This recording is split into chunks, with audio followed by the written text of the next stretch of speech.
There is a particular kind of silence that settles over a wheat field in western Ukraine in July. The kind that makes you forget the 20th century existed at all, until you look down and realize the soil is still fractured 6 inches below the surface, still threaded with corroded steel, still hiding the bones of men who never made it home from a battle that most of the world has simply never been told about. Sometime around the 13th of July, 1944, that silence broke apart completely. Marshal Ivan Konev's First Ukrainian Front, carrying over 1,002,000 soldiers, more than 1,600 tanks, and the accumulated fury of 3 years of grinding war, pressed its weight against a thin German line anchored around a Ukrainian railway town called Brody, and what followed over the next 10 days consumed more armored vehicles than the entire Battle of Prokhorovka, more men than most Western campaigns of the same year, and an entire German army corps that simply ceased to exist.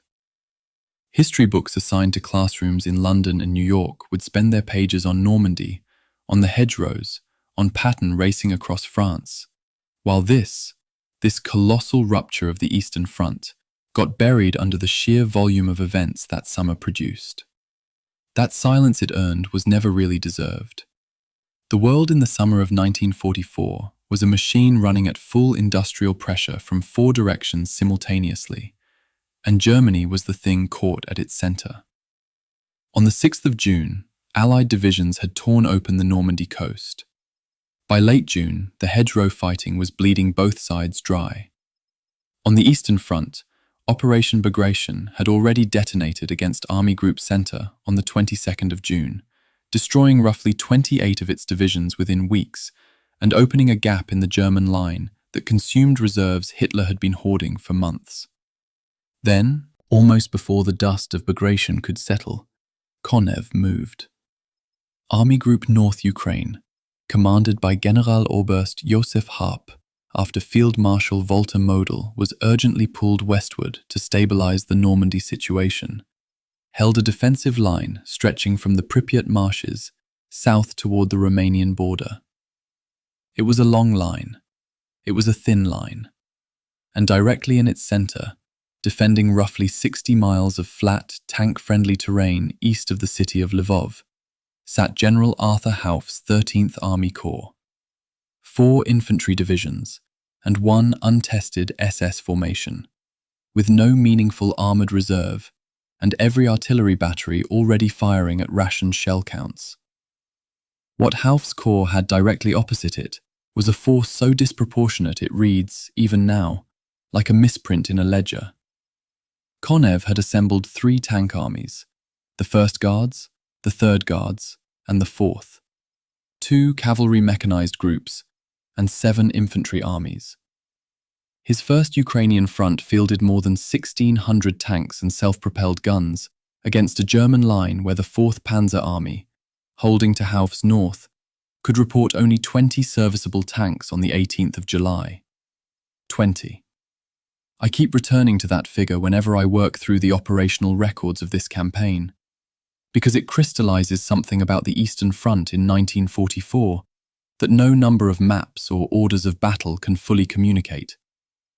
The Wehrmacht was fighting as an institution that had already outspent itself, recalibrating tactics daily to compensate for materiel it simply no longer possessed, while the Soviet war machine had been producing T-34 tanks at a rate of roughly 17,800 units in 1944 alone. The arithmetic of that imbalance was not merely unfavorable, it was terminal. Konev jumped his attack forward by 1 day, striking on the 13th of July rather than the 14th that his own staff had scheduled, partly to catch German divisions mid-movement during a limited withdrawal, partly because the commander's instinct told him the moment was right. The opening barrage tore through Hauf's forward positions before dawn gave enough light to see the incoming shells. The Red Air Force, facing almost no Luftwaffe opposition in that sector, roamed at treetop altitude, targeting vehicle columns, command posts, artillery emplacement, anything that moved.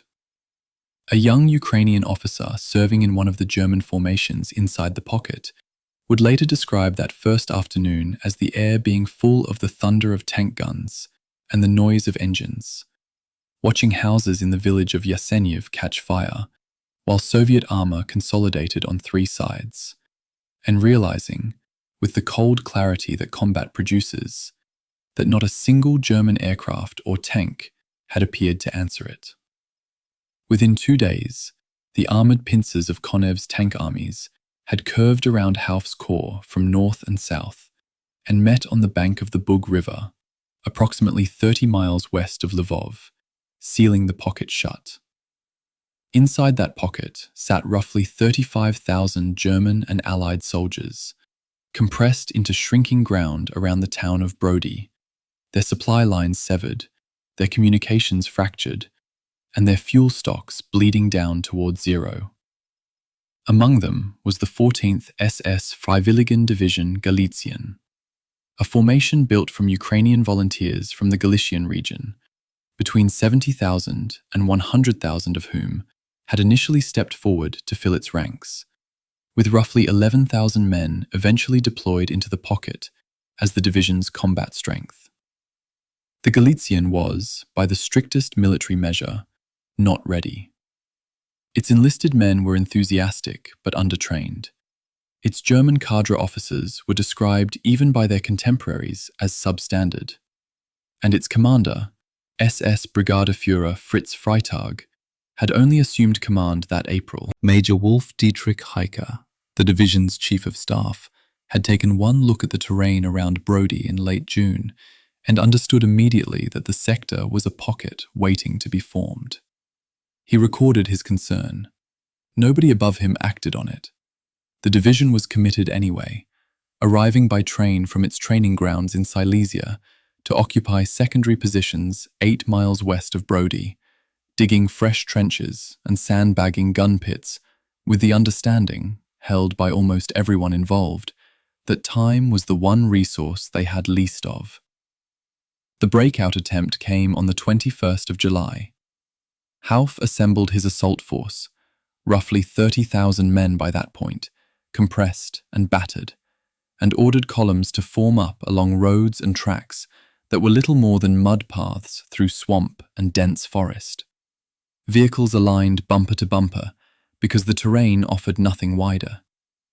The Soviet Air Force found them at first light. Waves of fighters, bombers, and ground attack aircraft descended at treetop level. And what those columns became in the space of an hour was not a military formation anymore, but a burning corridor of twisted steel and screaming men. The kind of scene that a captured German officer later described to Soviet interrogators as breaking the morale even of veterans who had fought through the entirety of the First World War. Some units fought through regardless. Elements of the 361st Infantry Division and survivors of the Galician clawed their way toward a breach punched open by a Kampfgruppe of the 8th Panzer Division from outside the pocket. Of the 35,000 men who had been encircled on the 13th of July, approximately 20,000 were killed or captured by the time the pocket collapsed on the 22nd. General Hauf himself was killed that day. Of the Galician Division's 11,000 men, roughly 3,000 fought their way out. The remaining 8,000 vanished into Soviet captivity or the wreckage of the breakout columns. The fall of the Brody pocket allowed Konev to redirect every division that had been holding the encirclement ring toward his main objective, Lvov itself, which fell to the Soviets before the month was out. The German line in western Ukraine did not simply bend after Brody, it broke. And the retreat that followed did not stop until the Vistula River, hundreds of miles to the west, where the Red Army built the bridgeheads from which it would eventually drive all the way to Berlin. The Battle of Brody did not end the war, but it tore a wound in the German position in the east that no amount of recalibration, no reserve formation, no Führer directive could close. It simply bled. So tonight, as you let the day go quiet around you, picture that flat Ukrainian plain in July, the grain still standing in the fields that the tanks hadn't reached yet, the sky turning the particular deep blue it turns before the stars come out over open country. And somewhere out there, 10 days of history that the world mostly forgot, buried under everything else that summer was doing to the world at once. This documentary tells all of it. Every corps, every order, every burning column, every man who walked out, and every man who didn't. That is the entire history of the Battle of Brody, 1944. Close your eyes. It'll be here when you wake up. Chapter 1. The town that nobody bothered to remember. The German 13th Army Corps Railway Allocation Log for the first 12 days of July 1944 shows 23 supply trains authorized for the Brody Junction sector. Of those, 11 arrived. Of the 11 that arrived, 4 were delayed by partisan action on the Lvov to Brody spur.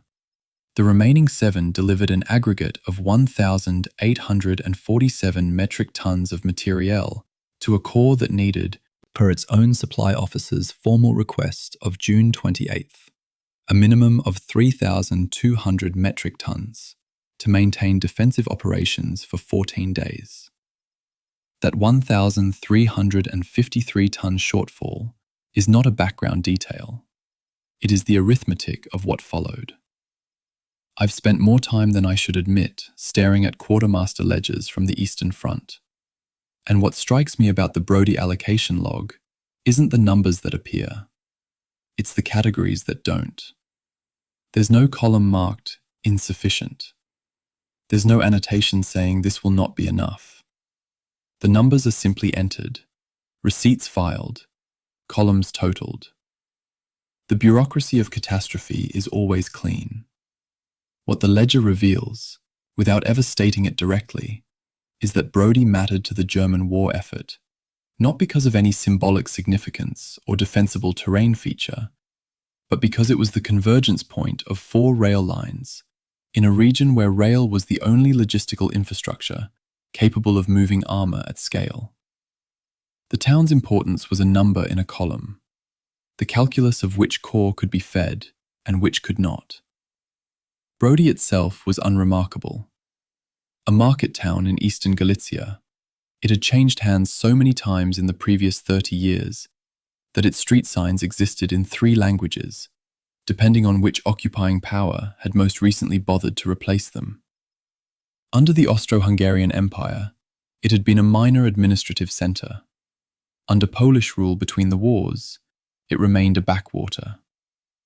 When the Soviets arrived in September of 1939, following the Molotov-Ribbentrop partition, they renamed a few streets and left the rail junction alone, because even occupying powers understood what the town actually was, a place trains went through. When the Germans took it in June of 1941, they kept the Soviet-built marshalling yards and added scheduling protocols that prioritized military traffic over everything else. By July of 1944, the town had been occupied 4 times in 5 years. Nobody was fighting for Brody. They were fighting for the tons per day the rail junction could move. The 13th Corps' position in early July of 1944 was what German staff officers would politely call exposed, and what everyone else would call a tactical nightmare waiting to happen. The Corps held a salient, a bulge in the front line that projected eastward into Soviet-held territory, with its flanks anchored on units that were themselves under strength, and its rear dependent on supply lines that partisan activity had already demonstrated were vulnerable. General de Infanterie Arthur Hauff commanded the Corps from a headquarters that understood the geometry of the situation perfectly well. The salient existed because Hitler had personally ordered that no territory be yielded without his direct authorization, and because Field Marshal Walter Model, who commanded Army Group North Ukraine, had bigger problems to worry about than one exposed corps in Galicia. Model had already been transferred to the Western Front by early July. The man who might have argued for Hauff's withdrawal was in France. Hauff stayed in Brody. What made the 13th Corps' position worse than merely exposed was that the Wehrmacht in July of 1944 was not the Wehrmacht of 1941. The Corps' artillery ammunition reserve stood at 38% of established operational minimum at the moment Soviet offensive preparations began. German doctrine required 60% minimum reserve before any sustained defensive engagement. Hauff's corps would fight Marshal Ivan Konev's offensive with approximately half the artillery rounds it needed, and the supply trains that might have corrected that deficit were not coming. Of the 23 trains authorized, 11 arrived. The math was clear to anyone who could read a logistics table. The Corps was being asked to defend a salient with inadequate supply, inadequate reserves, and an increasingly obvious understanding that if the Soviets attacked, the exposed flanks would fold.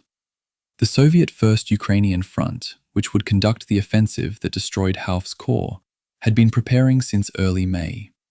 Marshal Konev was a professional in the way that term meant something specific in the Red Army of 1944. He had survived the purges, survived the catastrophes of 1941, and learned from both. His operational planning for what would be called the Lvov-Sandomierz Offensive involved the kind of preparation that the German intelligence apparatus, foreign armies east, the signals intercept units, the aerial reconnaissance flights, simply could not penetrate. Between May 1st and June 10th, Soviet combat engineer units repaired 3,000 kilometers of road, rebuilt 360 bridges, totaling 5,300 meters of bridging, and did all of it at night. The Germans knew something was being prepared. They could not confirm where the main effort would fall. The Lvov-Sandomierz Offensive was planned to begin 3 weeks after Operation Barbarossa, the Soviet summer offensive that had already destroyed Army Group Center and created a collapse so catastrophic that German strategic reserves were being pulled from everywhere else on the Eastern Front to contain it. The timing was not opportunism. It was choreography. Soviet General Staff planning deliberately sequenced the two operations so that when Konev struck Army Group North Ukraine, the German operational reserve that might have reinforced Hauff's sector would already be committed hundreds of kilometers to the north, trying to prevent the complete disintegration of the Central Front. The Battle of Brody, before it even began, was part of a larger operational design that treated entire German army groups as pieces on a board to be isolated and destroyed sequentially. What I find most telling about the German situation in early July is not the operational exposure that's visible on any map, but the command silence. Hauf's headquarters understood the danger. Staff officers could read the same rail allocation logs that we're reading now. They knew the supply situation. They knew the flanks were weak. They knew the Soviets were preparing something. The question of why Haufe did not receive a withdrawal order earlier, and who precisely made the decision to leave the 13th Corps in place, sits in the gap between institutional memory and archival record. General Joseph Harper, who commanded the 4th Panzer Army adjacent to Haufe's sector, testified after the war that he repeatedly advised OKW, the German High Command, of the 13th Corps' exposed position and that no action was taken. The OKW operations log for June and July of 1944, as reconstructed in post-war German military histories, shows no formal written request from Harper's headquarters, specifically requesting 13th Corps redeployment until July 9th, 4 days before the Soviet assault. Harper's memory is likely self-serving, but not necessarily false. The OKW log is incomplete by its own admission, having lost records in the final months of the war. The truth sits in the gap between a general protecting his legacy and an archive that burned. The Soviet concept of maskirovka, operational deception, as applied in the Lvov-Sandomierz preparation, involved more than camouflage. Soviet signal units transmitted at prescribed intervals, using authentic unit call signs for formations that had been physically relocated, creating electronic ghost armies that German signals intelligence continued to track and report as if they were real. Dummy tank parks were constructed from wood and canvas at scales sufficient to draw Luftwaffe reconnaissance photography. The German intelligence assessment of July 12, 1944, one day before the assault, still could not confirm whether the main Soviet thrust would fall on Army Group Center, which was already being destroyed, or Army Group North Ukraine, where Hauf's corps waited. This was not German incompetence. It was Soviet engineering of uncertainty at an operational scale that the Wehrmacht's intelligence apparatus had no doctrinal answer for. By the evening of July 12th, the 13th Corps held a position that was arithmetically untenable.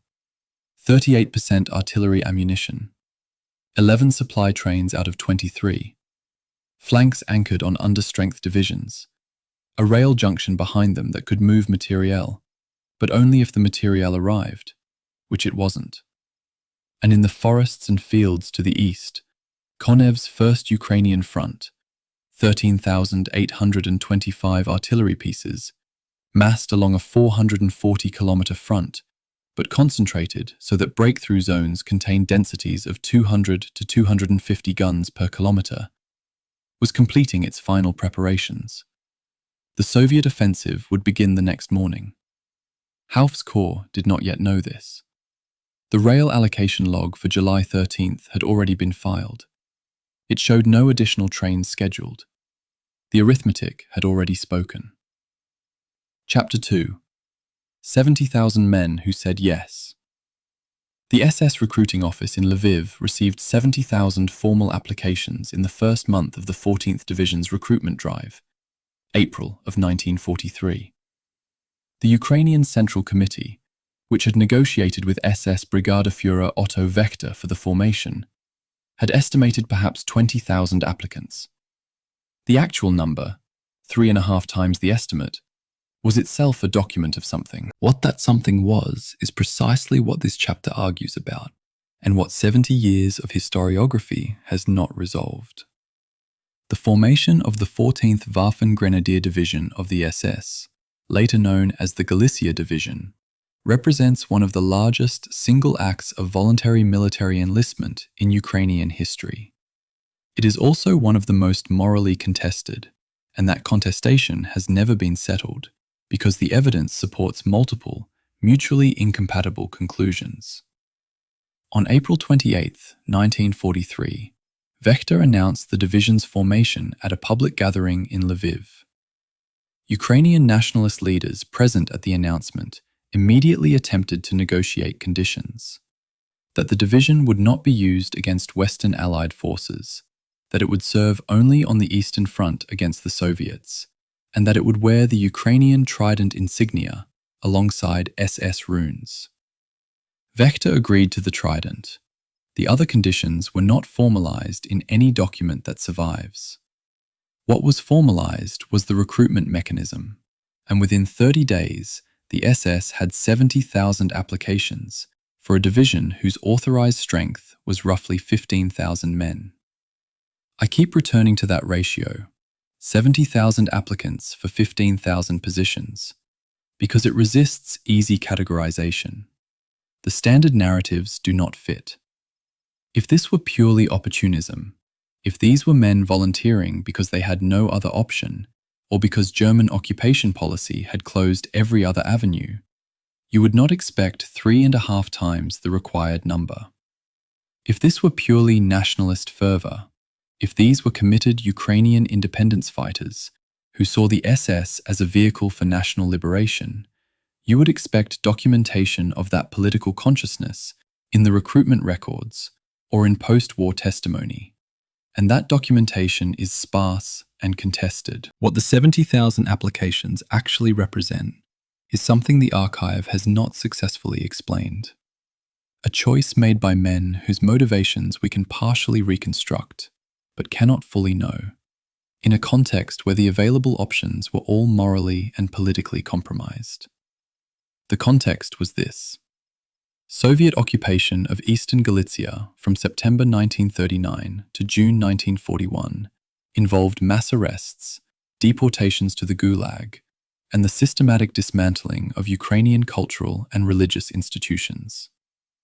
The NKVD targeted the educated classes, the clergy, anyone associated with Ukrainian nationalist organizations. When the Germans arrived in June of 1941, they were initially received in some Ukrainian communities, not as liberators, but as the enemy of an enemy, which is a different thing. German occupation policy quickly demonstrated that it had no interest in Ukrainian independence or autonomy. The General Government Administration treated Galicia as a resource extraction zone. Jews were murdered. Poles were deported or killed. Ukrainians were subjected to forced labor requisitions and governed by a bureaucracy that made clear they were Untermenschen, subhumans, in the racial hierarchy of the Reich. By April of 1943, when the recruitment for the Galicia Division began, the population of Eastern Galicia had lived under 2 totalitarian occupations in 4 years and had no reason to trust either. The decision to volunteer for the Waffen-SS under those conditions was not made in a vacuum of ideological commitment. It was made in a landscape of constrained choices, where every option was compromised.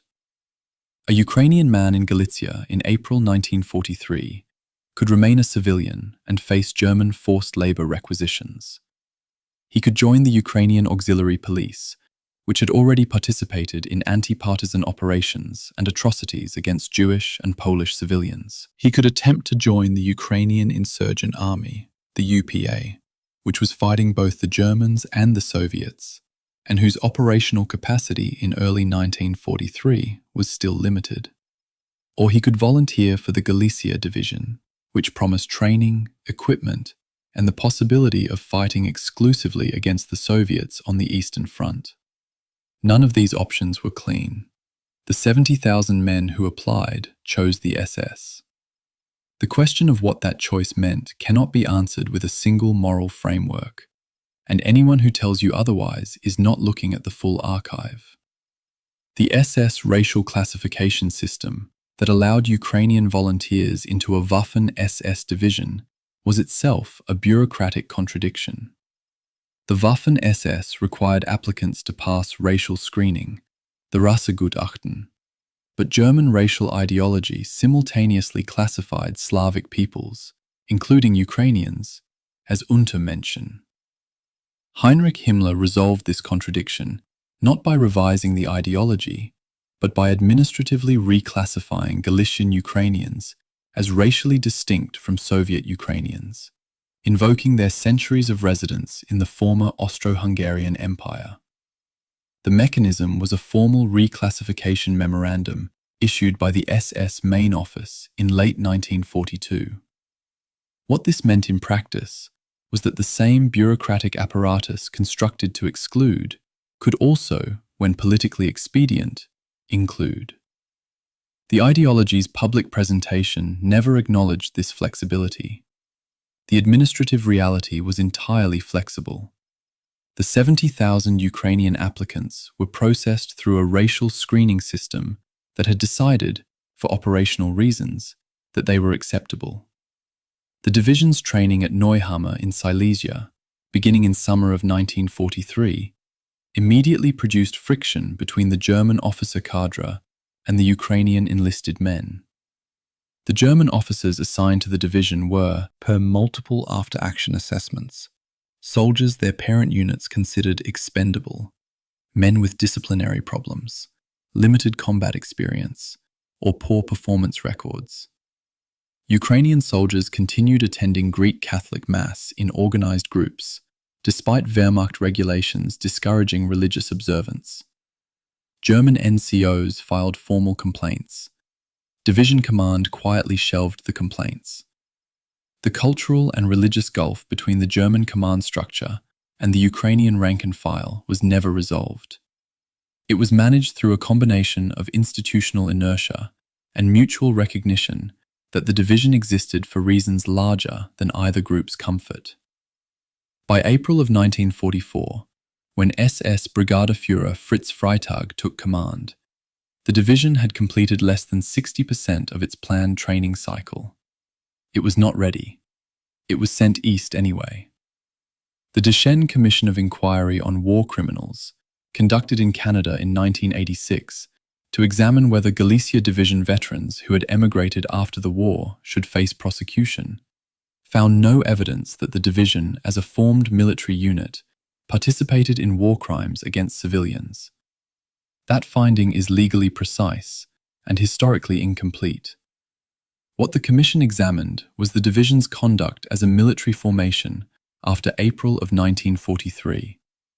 What it did not examine in detail, because it was outside the mandate, was the prior history of individual members, some of whom had served in Ukrainian auxiliary police battalions that did participate in anti-partisan operations and atrocities before being absorbed into the division's support structure.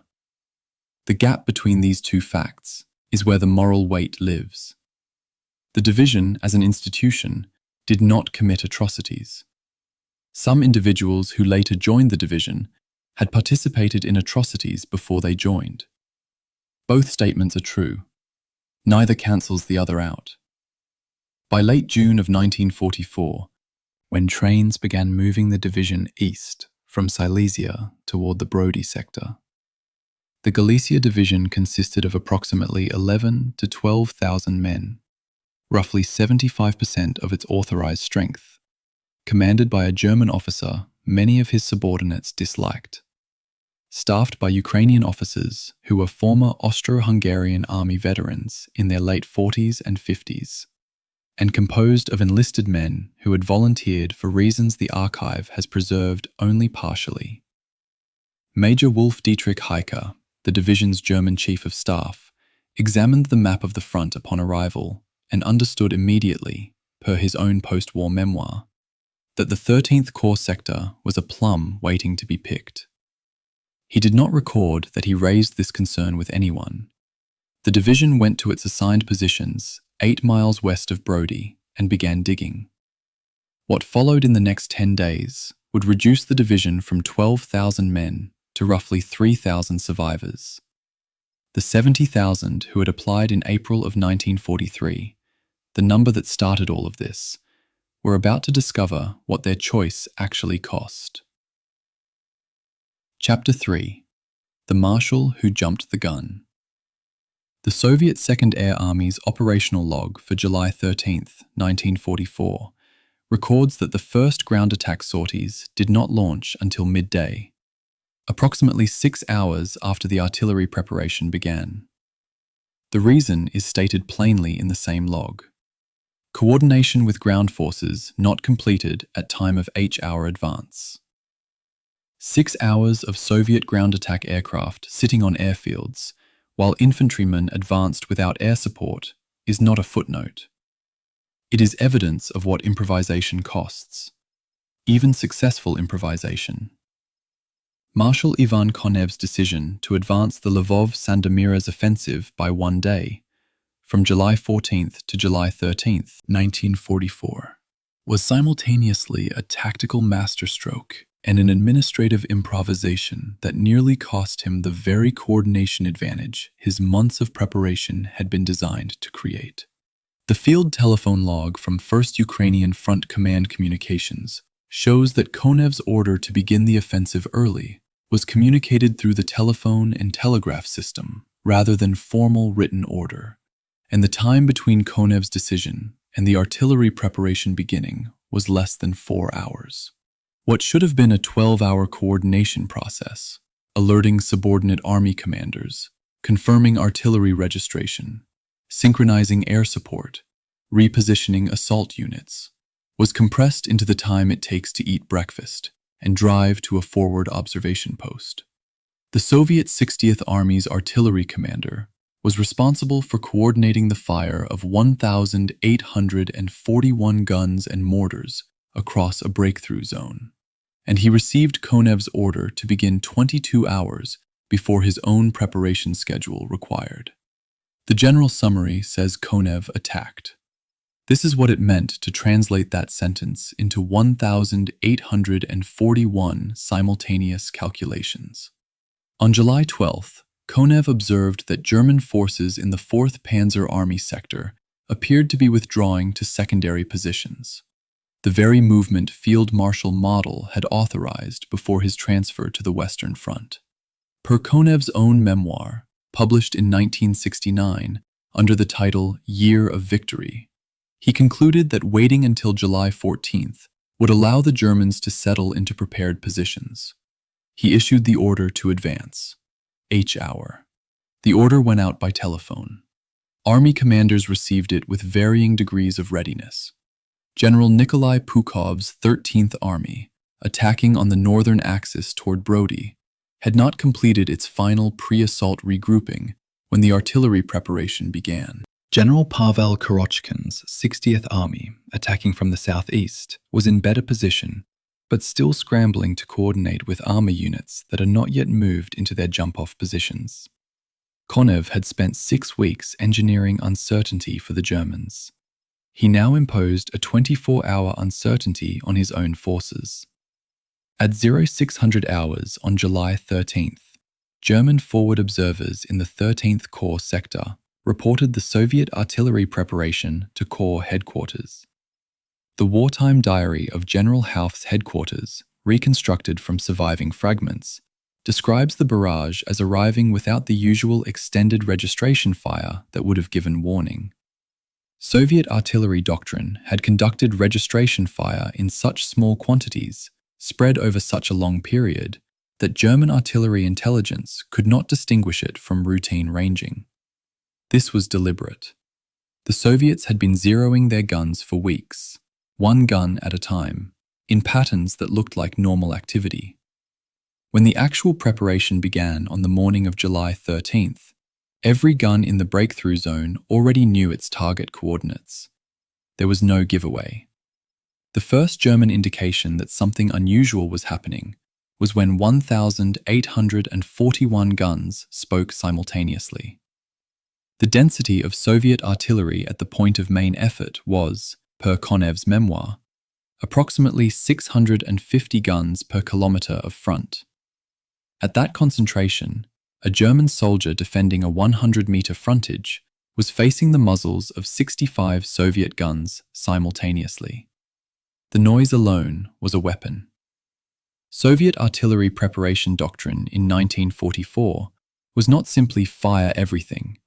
It was a phased system with 4 distinct phases: counter-battery fire to suppress enemy artillery, destruction of forward positions with direct fire against bunkers, infantry support through a rolling barrage advancing 100 to 200 meters ahead of troops, and exploitation suppression, fire on reserve positions to prevent their commitment.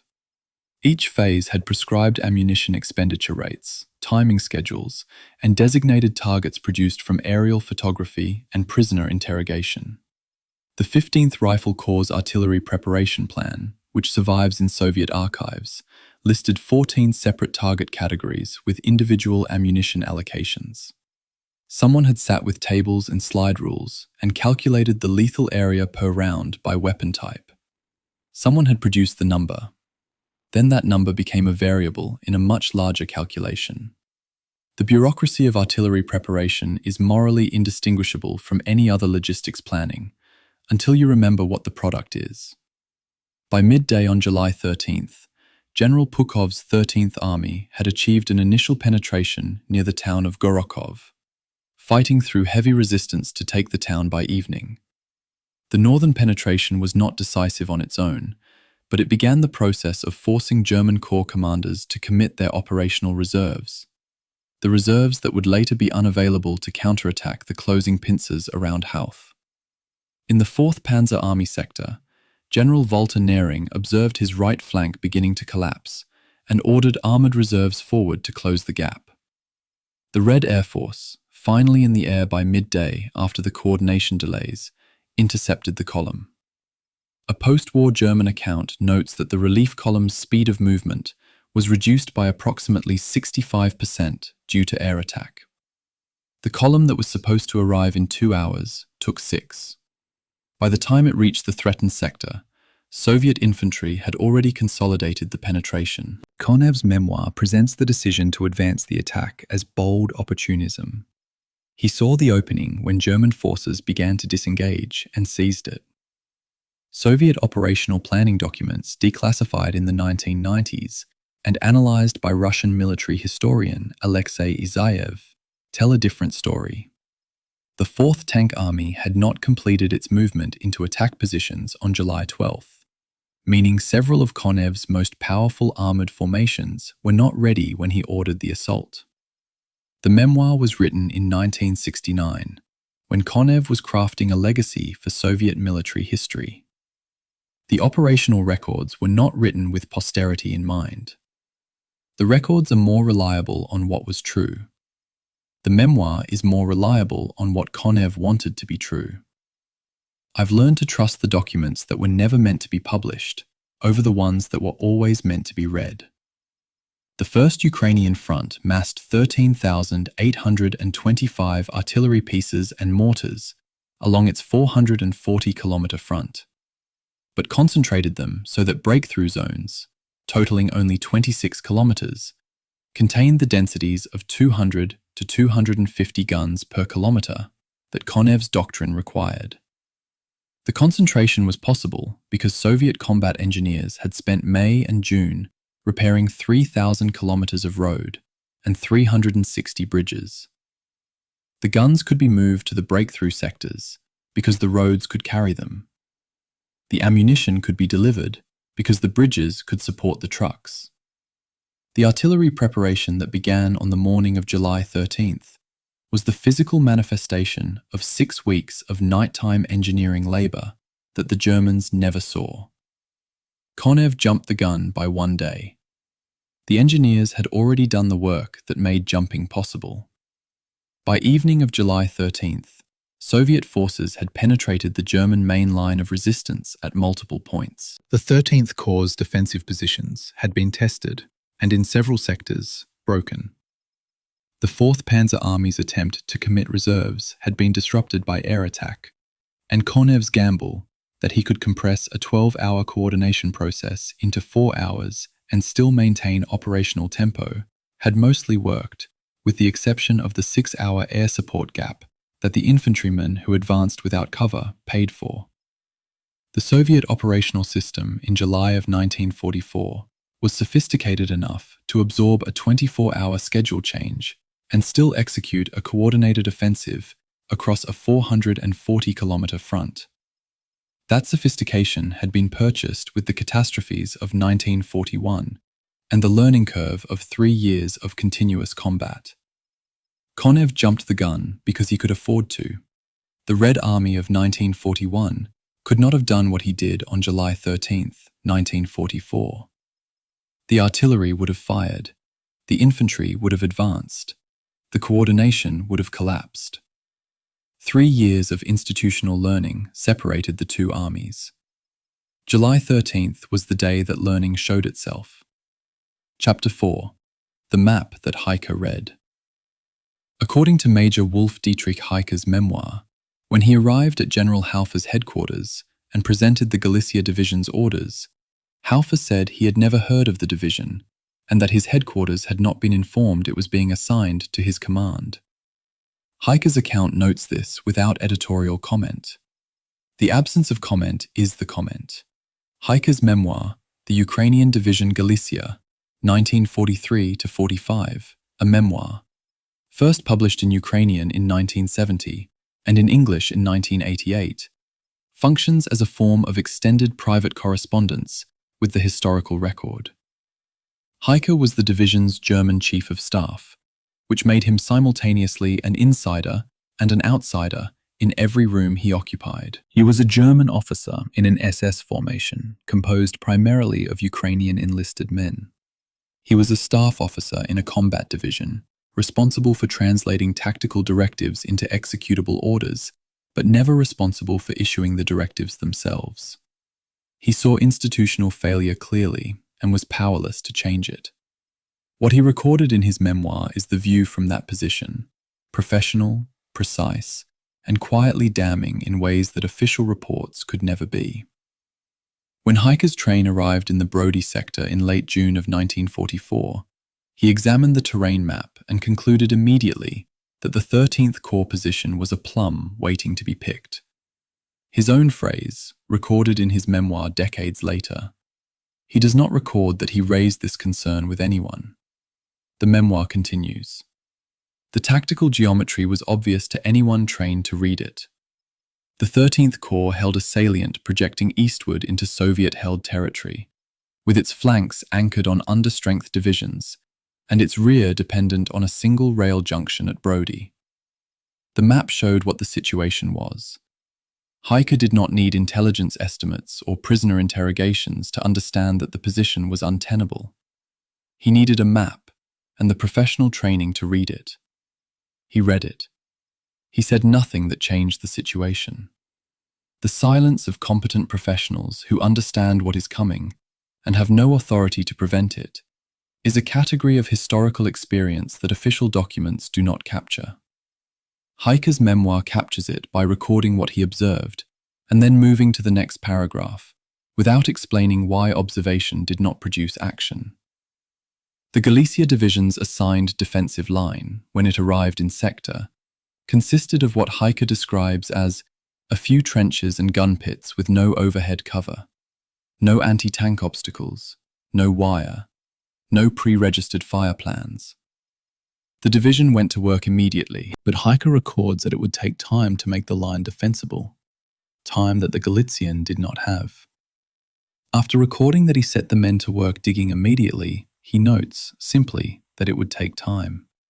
What he does not write, what a staff officer never writes, because staff officers are trained to convert observations into solutions, is there was no time.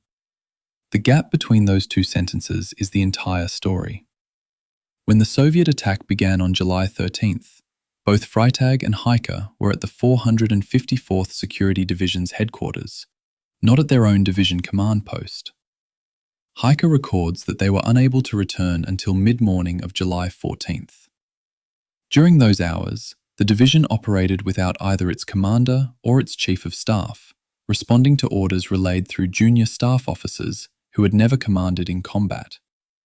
When Heike finally returned to the division command post, he found orders already waiting. Orders directing the division to move immediately toward the southwest to seal a Soviet breakthrough. The division's first combat action in the battle was not a prepared defense from positions it had spent 2 weeks fortifying. It was a hasty counterattack movement toward an enemy penetration, conducted by a unit that had never been in combat, commanded in its opening hours by officers who were not present. The 454th Security Division, holding the 13th Corps' left flank at the start of the battle, had an authorized strength designed for rear area security operations, not sustained defensive combat against a tank army. Its effective combat strength was approximately 1/3 that of a full infantry division. It was holding a frontage designed for a full division. When the Soviets struck the junction between the 454th and the 361st Infantry Division on July 13th, they struck the weakest seam in the Corps' entire defensive line. The map showed this. The map always shows this.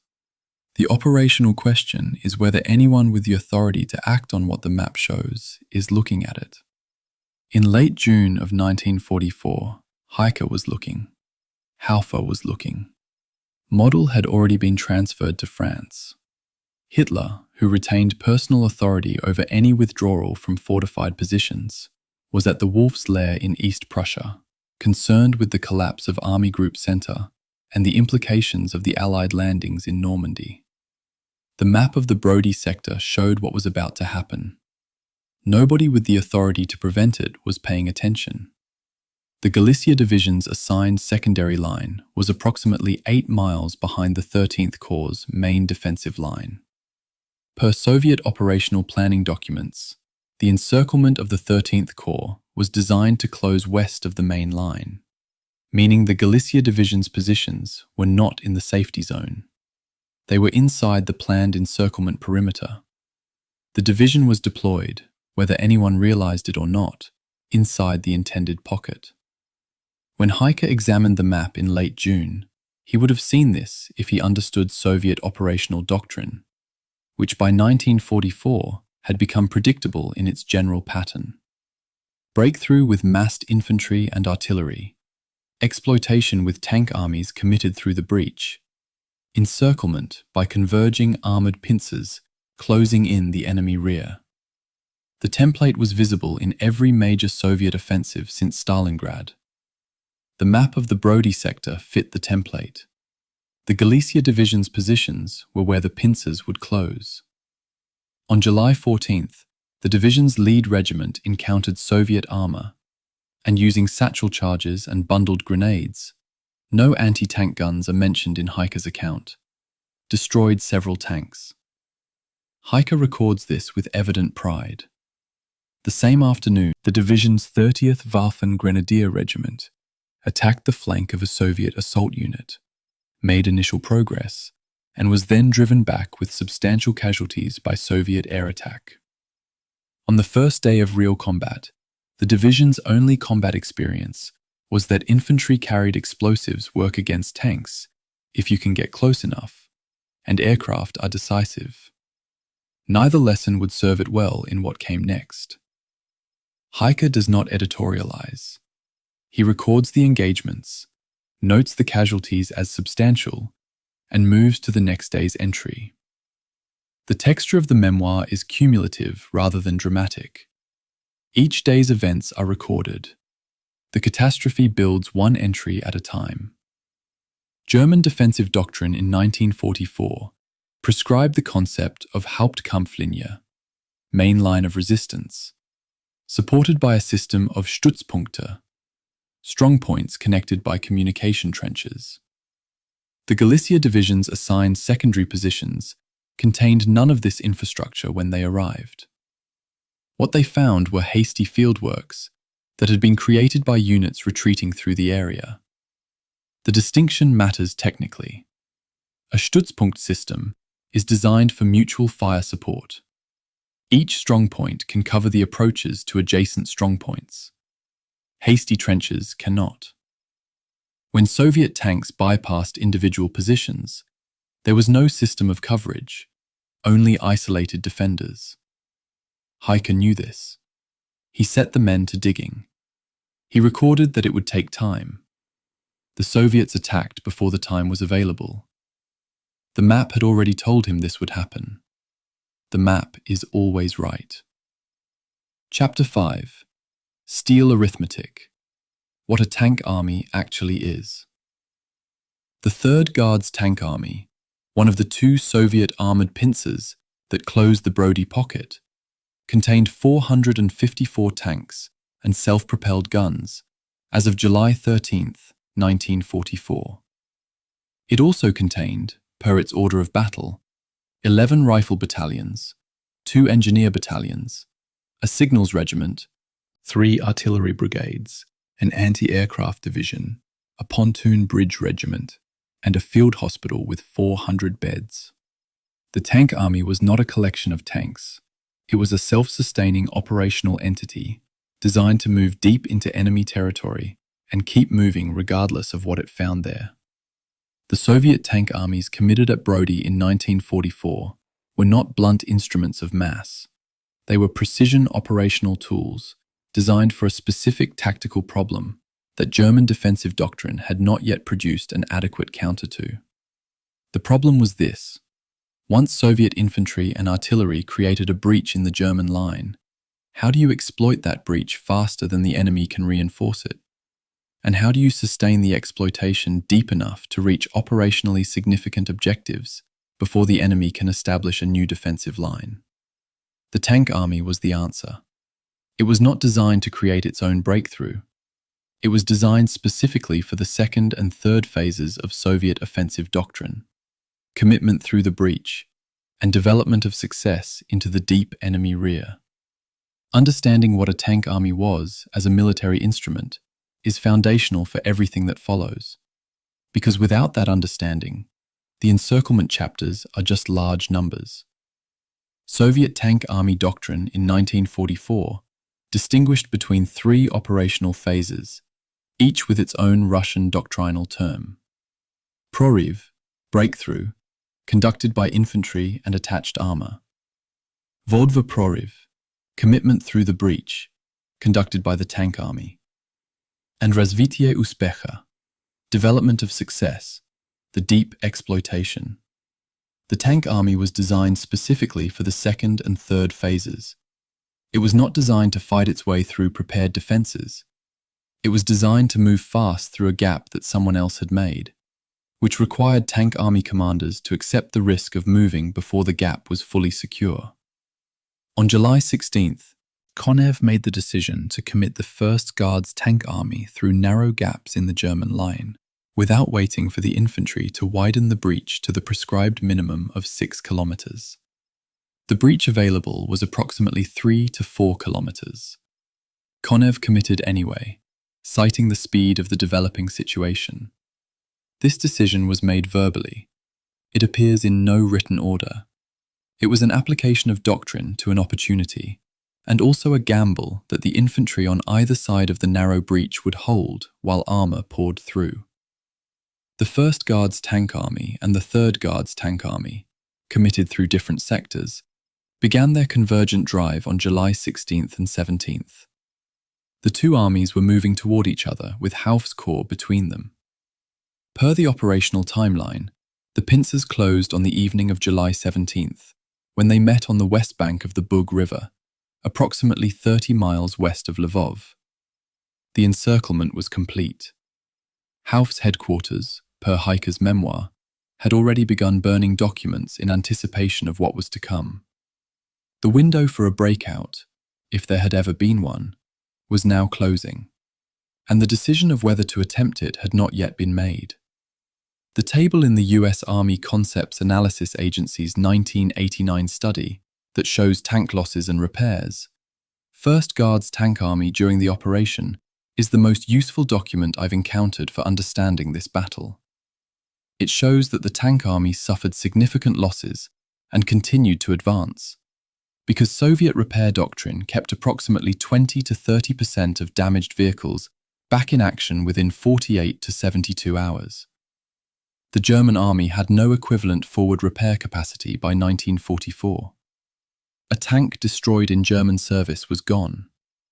A tank damaged in Soviet service was frequently returned. This asymmetry in repair capacity meant that even when German forces achieved local tactical successes, destroying Soviet tanks in individual engagements, the Soviet operational capacity regenerated at a rate the Germans could not match. The tank army as a weapon system was not measured by how many tanks it had on any given day. It was measured by how many it could keep operational over the course of a week-long operation. The numbers fluctuated. The operational tempo did not. The 1st Guards Tank Army's fuel consumption during an exploitation advance was approximately 1.5 combat loads per day. A combat load being the full fuel capacity of every vehicle in the formation. For the 1st Guards Tank Army's 346 tanks, each carrying approximately 450 to 500 litres of fuel, plus accompanying vehicles, a single combat load represented hundreds of thousands of litres. The fact that the Soviet tank armies could sustain exploitation operations for multiple days in succession was not a function of tank quality. It was a function of the 3,000 kilometers of road repair and 360 bridges that the engineers had built between May and June. The exploitation of July was paid for by the engineering of May. The tank moved because the road was there. The road was there because someone had spent 6 weeks repairing it at night. None of this is visible in the operational maps that show arrows advancing across terrain. All of it is visible in the quartermaster ledgers and engineer logs that nobody reads. German Kampfgruppen from the 8th Panzer Division attempted to counterattack penetrating Soviet armor on July 15th through 17th. Per German after-action reports, these engagements resulted in Soviet tank losses in individual actions, but Soviet numerical replacement always continued. The 8th Panzer Division's Kampfgruppe destroyed Soviet tanks. More Soviet tanks appeared. There is no operational reserve that can make more German tanks appear. The German armoured reserve for the entire Army Group North Ukraine sector had been depleted by 3 years of attrition on the Eastern Front and by the competing demands of the Normandy Front, which was consuming replacements at a rate that left nothing for Hauf's sector. The 4th Panzer Army, fighting north of Hauf's encircled corps, reported on July 18th that it had only 20 serviceable tanks remaining from its entire army. 20 tanks, an army designed to have several hundred. Those 20 tanks were the sum total of German armor available to potentially relieve Hauf's corps from the north. No relief came from the north. The 4th Tank Army, the 3rd Soviet Tank Army committed in the Lvov-Sandomierz operation, was commanded by Colonel General Dmitry Lelyushenko. On multiple occasions during the battle, per Soviet operational records, Lelyushenko was ordered to dispatch tank battalions away from his main exploitation axis to support infantry armies facing German counterattacks. Each time, he complied. The tank army, as an operational concept, depended on its commander being willing to subordinate his formation's momentum to the larger operational picture. In 1944, Soviet commanders did this as a matter of professional practice. In 1941, in almost the identical geographical area during the First Battle of Brody, Soviet tank corps commanders had been unable to do so, and 5 mechanized corps were destroyed piecemeal as a result. The transformation of Soviet operational art between the catastrophe at Brody in June of 1941 and the victory at Brody in July of 1944 is not an abstraction. It is the distance between commanders who could not subordinate their formations to a larger design and commanders who could. 3 years of institutional learning separated the two. The learning had cost millions of casualties. By July of 1944, it had been learned. The Soviet pincers closed on July 17th. Haufe had approximately 35,000 men inside the pocket. The breakout order had not yet been given. Every hour of delay tightened the ring. Soviet infantry moved into blocking positions. Soviet artillery registered on the likely breakout routes. And inside the pocket, the Galicia Division, having fought for 4 days as a formed unit, was about to discover what division-level cohesion means when the division ceases to exist as a maneuver element and becomes a collection of surrounded battalions with no mission except survival. The tank armies had done their work. The steel arithmetic was complete. What remained was whether anyone inside the pocket could solve the geometry of an encirclement that was already mathematically closed. Chapter 6. The Ledger of Small Things. The Galicia Division's 30th Waffen Grenadier Regiment, the first regiment committed to combat on July 14th, returned from its initial engagement with substantial casualties, per Heike's memoir, and had to be pulled from the line while the 29th and 31st Regiments took up the fight. Substantial is Heike's word. The medical records, partial as they are, tell us something more specific. The regiment lost a disproportionate number of officers relative to its total casualties, a ratio consistent with units where officers are performing the tactical functions that should belong to NCOs. By July 15th, 2 days into the battle, the Galicia Division's 31st Waffen Grenadier Regiment had lost its commander and a significant portion of its officer corps. The pattern of officer casualties relative to enlisted casualties tells us something specific about how the division was fighting. Officers were leading from the front because they lacked the NCO cadre to delegate tactical leadership to. The German system of officer rank structure in the Waffen-SS produced a specific problem in the Galicia Division. Its Ukrainian officers were predominantly former Austro-Hungarian army veterans from World War I, men in their late 40s and early 50s, commanding men in their 20s. German officers and NCOs held the technical positions, artillery, signals, anti-tank. Ukrainian officers commanded infantry units. When those Ukrainian officers became casualties, they were replaced by German NCOs who did not speak Ukrainian, commanding Ukrainian soldiers who did not speak German, in the middle of a closing encirclement. The communication failure was not metaphorical.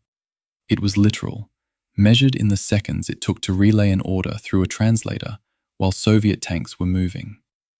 After the division's initial engagements on July 14th and 15th, Haika records that the division stabilized a line in the Sasiv and Yaseniv valleys and effectively blocked further Soviet advances in those corridors. This is accurate as far as it goes. What it doesn't capture is that the blocking was accomplished by two regiments at approximately 60 to 70% of their starting strength, against Soviet forces that were themselves consolidating after 2 days of advance. The fighting in the valleys was not decisive in the sense that it changed the operational outcome. It was tactically competent in the sense that the division did what it was ordered to do: delay Soviet forces long enough for other units to reposition. The cost of that delay was measured in the casualty returns that Haika summarizes as substantial, and that the medical records, where they survive, specify as disproportionately heavy among the officer and senior NCO ranks. By July 20th, Soviet pressure on the 31st Regiment became catastrophic. Per Haika's memoir, the regiment had already lost its commander, as well as a large portion of its officers. The remnants were dispersed into other units. A regiment, roughly 3,000 men at full strength, had ceased to exist as a tactical entity 4 days into combat. Its survivors were dissolved into adjacent formations. This is what institutional collapse looks like in the historical record. Not a dramatic moment of defeat, but an administrative notation that a unit designation is no longer operationally meaningful, and that the men formerly assigned to it are now attached elsewhere. The 31st Regiment did not surrender. It did not retreat. It dissolved. The distinction is important because dissolution is what happens when attrition exceeds the command structure's ability to maintain unit cohesion. The officers who would have held the regiment together were already casualties. On the same day, July 20th, an unrelated event occurred at the Wolf's Lair in East Prussia. A group of German officers attempted to assassinate Adolf Hitler. The bomb detonated. Hitler survived. Within hours, the communications system of the German army carried both pieces of news: the failure of the assassination and the continuing collapse of the Brody pocket. Both arrived at Hauf's headquarters simultaneously. No record survives of anyone's reaction. The coincidence of the two events, the coup attempt that failed and the encirclement that was succeeding, is not causally connected, but it is historically revealing. On July 20th, 1944, the German state and the German army were both experiencing catastrophic system failure, one political and one military, and the institutional mechanisms that might have connected those failures into a decision to end the war did not exist. The coup failed. The pocket closed. The war continued. Hauf's headquarters received the news and continued burning documents. Officer Lubomir Drutinsky's account, recorded decades later, captures the phenomenological reality of the situation by July 20th. The air was full of the thunder of tank guns and the noise of engines. In Yaseniv, the houses had begun to burn and more tanks were approaching. We could see the enemy forces consolidating. What could we do? Attack the tanks with rifles? We needed planes and tanks. During this whole time, I haven't seen a single German plane or tank.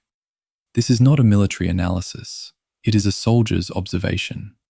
Its accuracy is complete. The Galicia Division, by the 3rd week of July, was fighting as infantry against armor, without air support, without anti-tank guns in sufficient numbers, and without any prospect of relief. The tactical situation Drutinsky describes, tanks approaching, no German planes, no German tanks, was the situation across the entire pocket by July 20th. Hauf's corps was encircled, the Soviet ring was tightening, and the Luftwaffe and the Panzer divisions that might have changed the arithmetic were committed elsewhere, or simply did not exist in sufficient strength anymore. The 4th Panzer Army, fighting north of Hauf's encircled corps, reported on July 18th that it had only 20 serviceable tanks remaining from its entire army. 20 tanks out of an authorized strength of several hundred.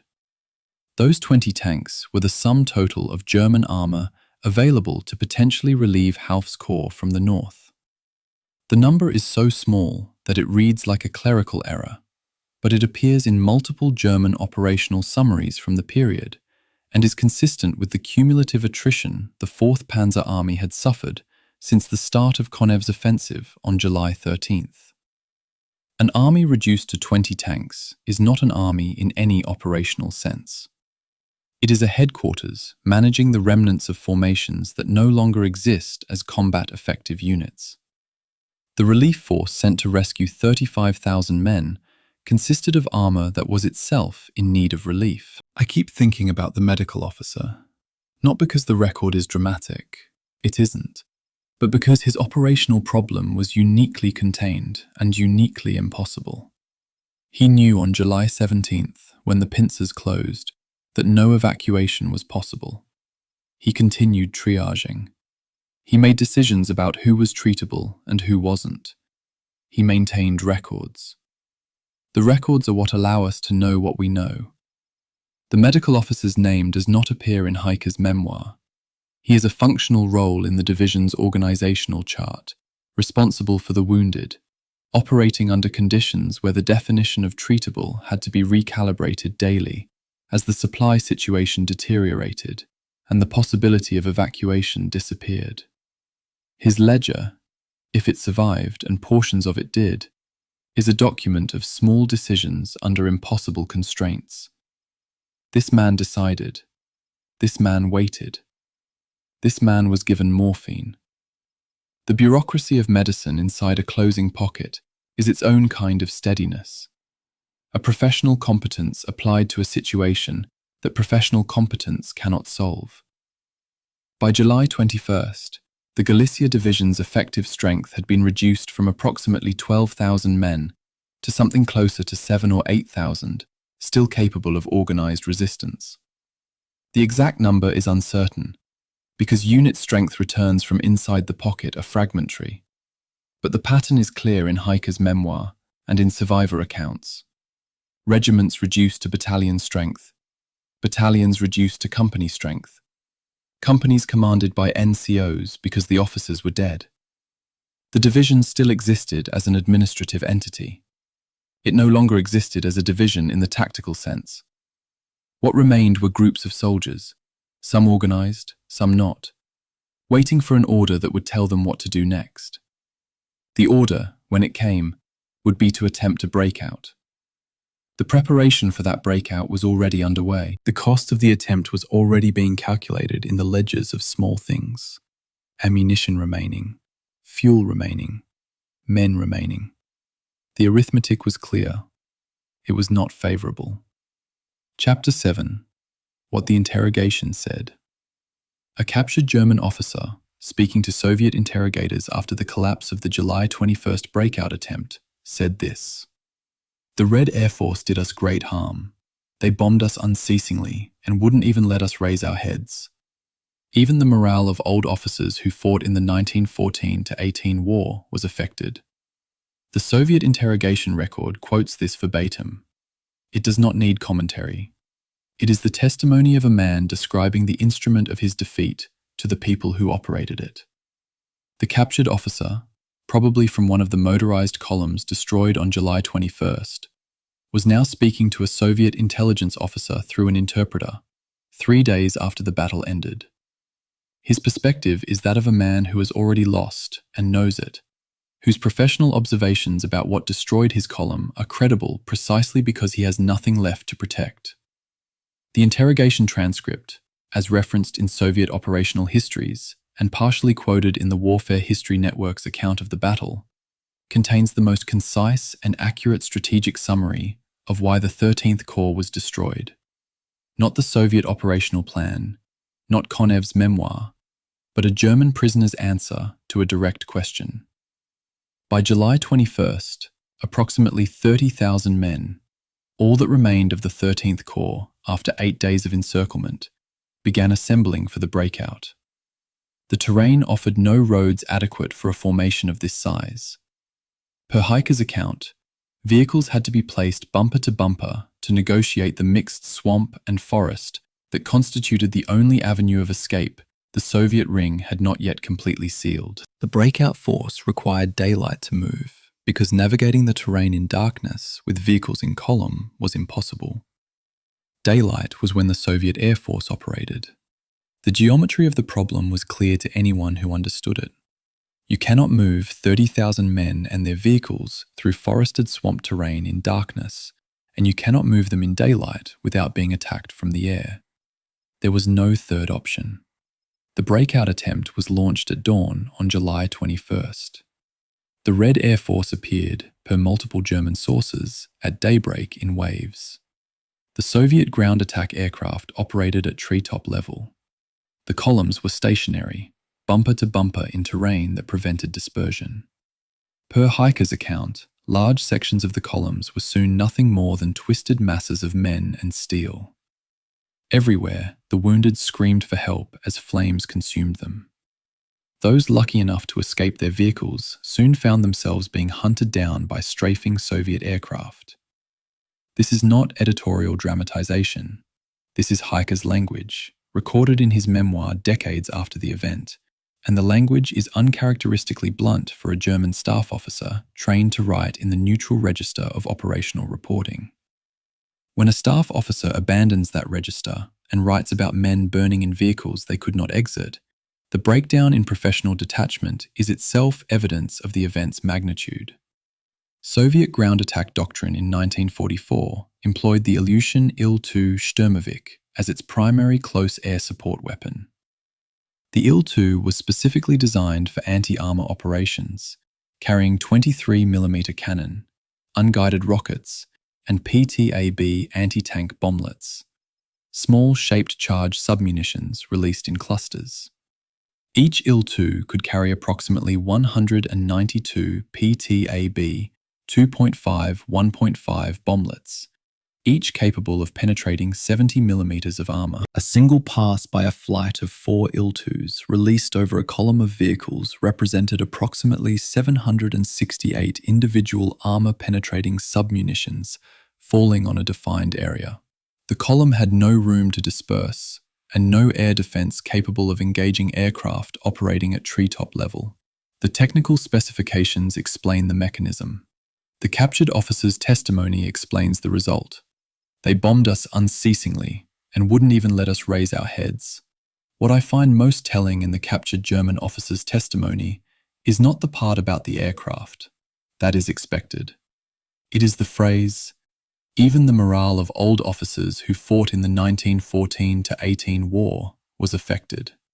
He is measuring the event against the worst thing he knew: the artillery at the Somme, the gas at Ypres.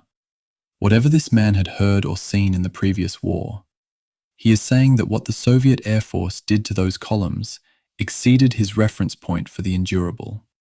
That sentence does more historical work than any casualty figure, because it locates the experience within a personal scale of comprehension. The officer is not making a statistical argument about sortie rates or bomb tonnage. He is saying this was worse than the worst thing the previous generation of German officers had experienced. The comparison is subjective. It is also the only honest way to talk about events that exceed institutional language. Despite the destruction of the motorized columns, portions of the 13th Corps infantry, particularly elements of the 361st Infantry Division and the 454th Security Division, pushed through Soviet forward lines on foot. Brigadier Freitag and approximately 800 men from the Galicia Division and the 361st managed to link up with the 48th Panzer Corps relief force, which had created a brief breach in the outer Soviet ring through which several hundred men escaped. The 8th Panzer Division, attacking from the west, opened a corridor approximately 1 to 2 kilometers wide that remained open for less than 12 hours. Men who reached that corridor in the window when it existed survived. Men who reached it after Soviet forces resealed it did not. The difference between survival and capture was often measured in hours, or in the speed at which a man on foot could cover the final kilometers to the breach. Hiker's memoir emphasizes the difficulties assembling spearhead troops and the postponement of the breakout to July 21st, attributing the delay partly to coordination problems that allowed the Soviet ring to tighten.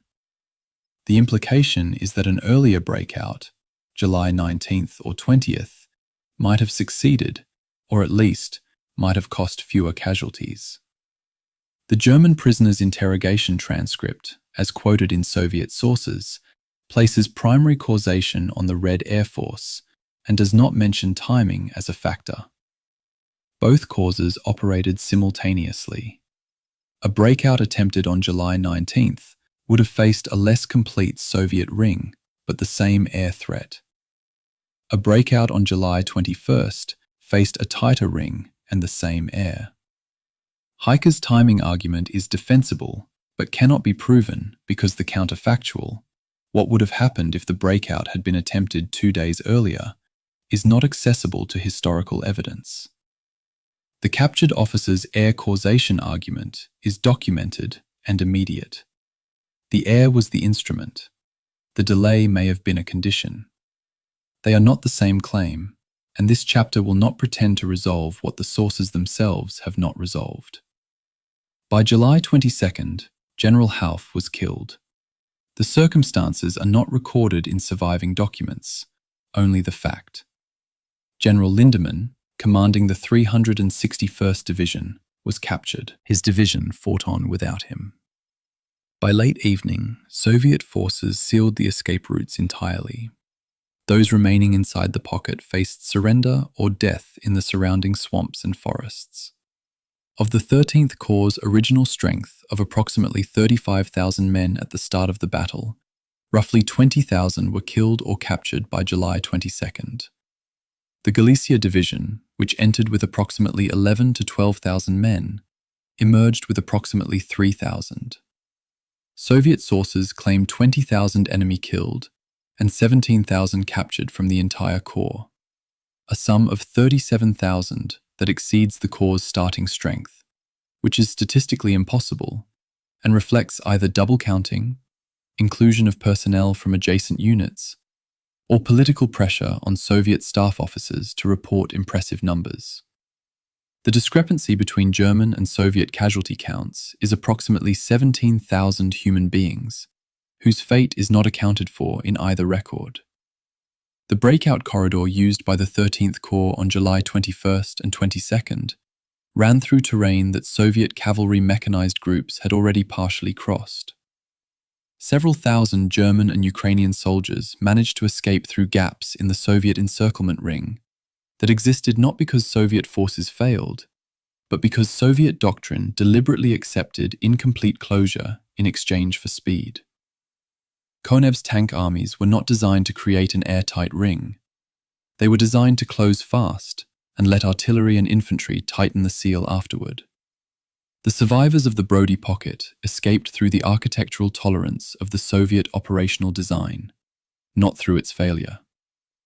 The men who made it out did so because they reached the gaps before Soviet infantry closed them, and because the 8th Panzer Division's relief attack created a temporary corridor that would not have existed without that external effort. Survival was not a function of individual heroism or tactical competence alone. It was a function of timing, geography, and whether the particular piece of the Soviet ring you encountered was held by a tank unit moving fast or an infantry unit digging in. The prisoners spoke to interrogators. The dead did not. The testimony we have is from the men who survived to give it. Chapter 8. The day Hitler almost died and nobody stopped fighting.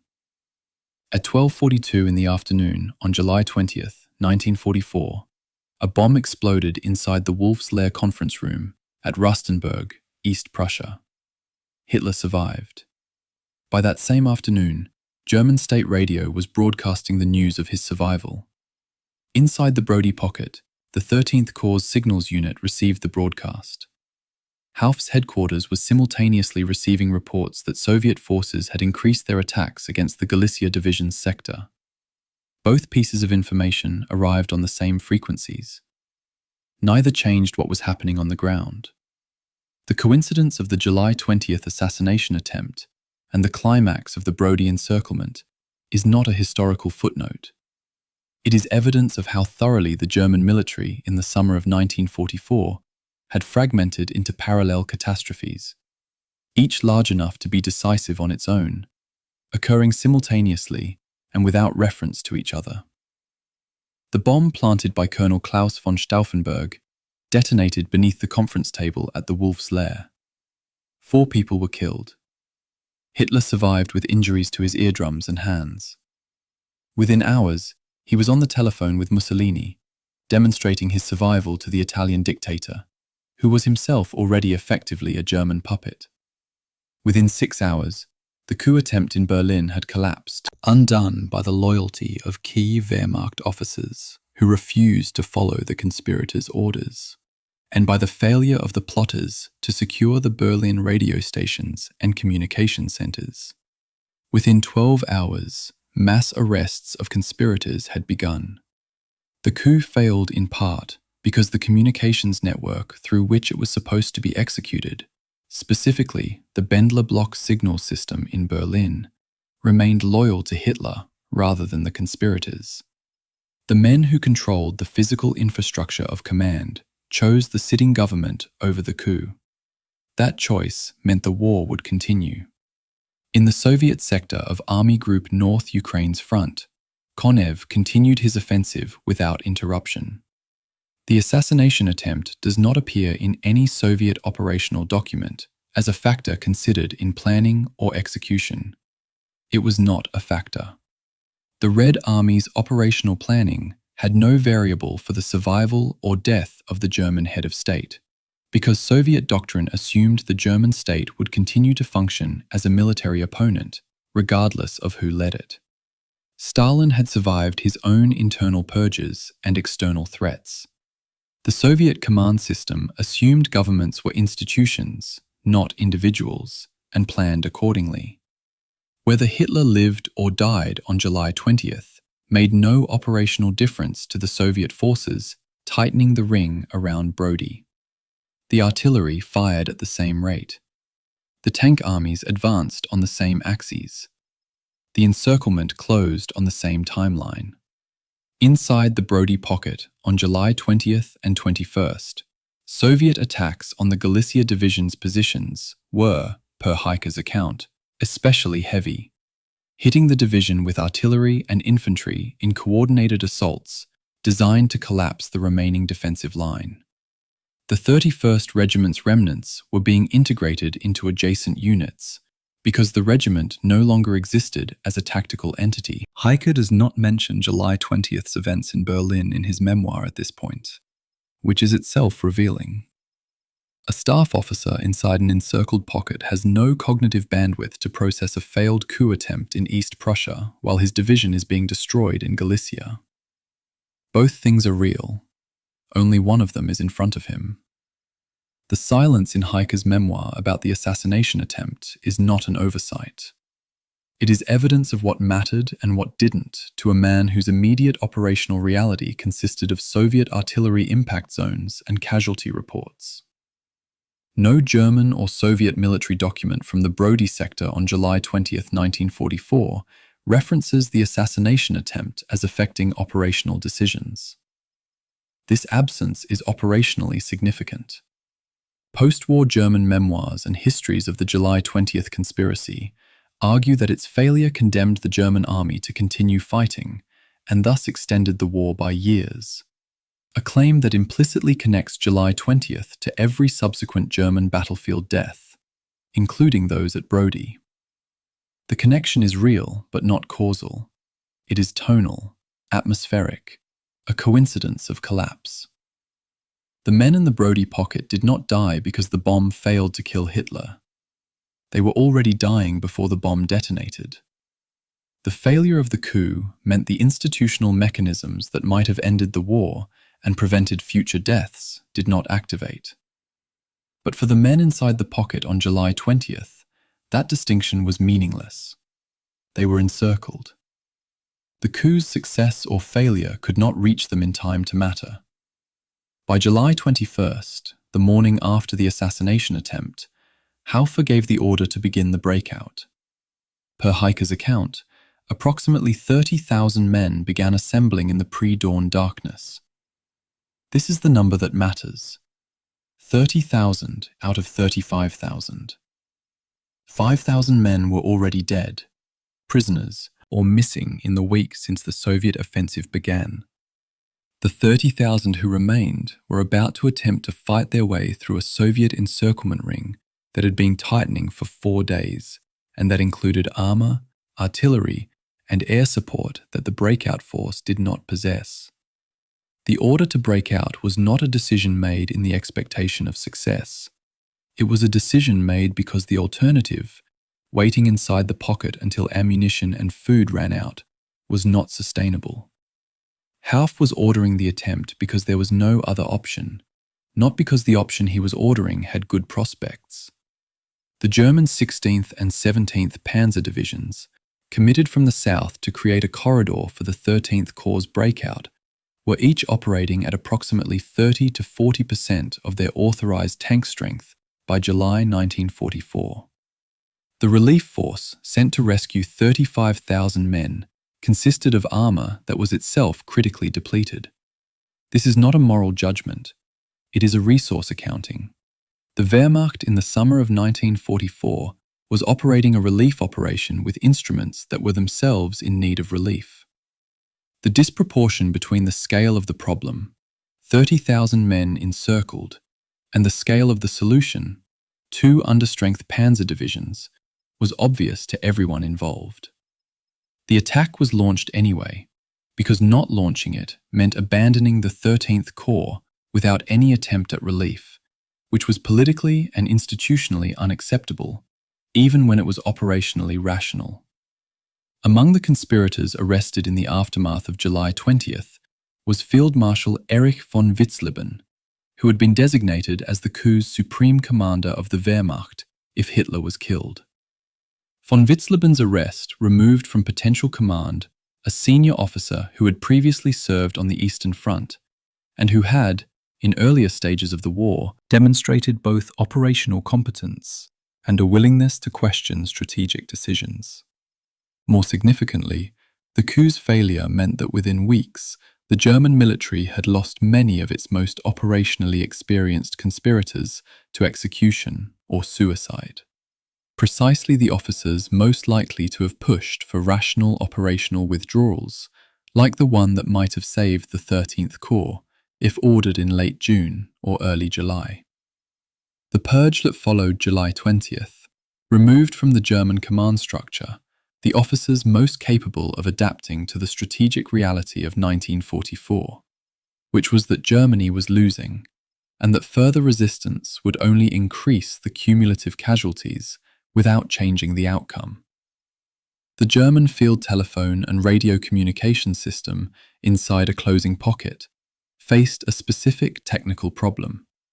As the Soviet ring tightened, the distance between the pocket and the nearest German lines grew, while simultaneously, the Soviet forces jamming German frequencies became more effective as Soviet signal units moved closer.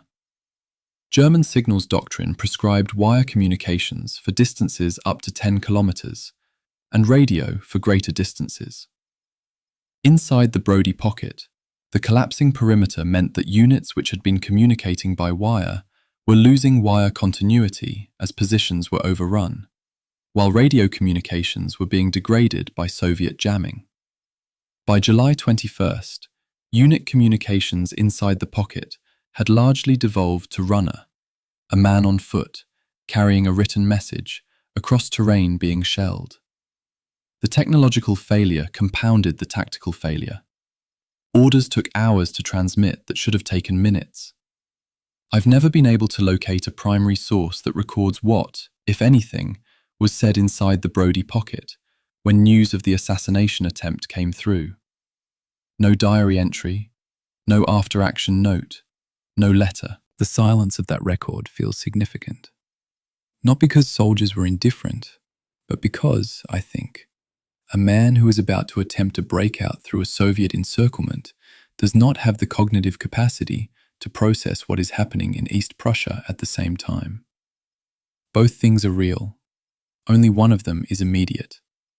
The historical record's silence about how the news was received is itself a kind of testimony about what matters in the moment of extremity. Institutional politics, leadership succession, the future of the Reich. All of that becomes abstract when the concrete problem is whether you will be alive tomorrow. The pocket closed. Hitler survived. The breakout was ordered. The two events happened simultaneously and meant nothing to each other. Chapter 9. The space between two sources. The Soviet First Ukrainian Front's operational summary for July 13th through 22nd, 1944, reports 37,000 enemy killed and captured during the destruction of the Brody pocket. The 13th Corps' pre-battle strength was approximately 35,000 men. The Soviet count is mathematically impossible. The document was filed. It was accepted.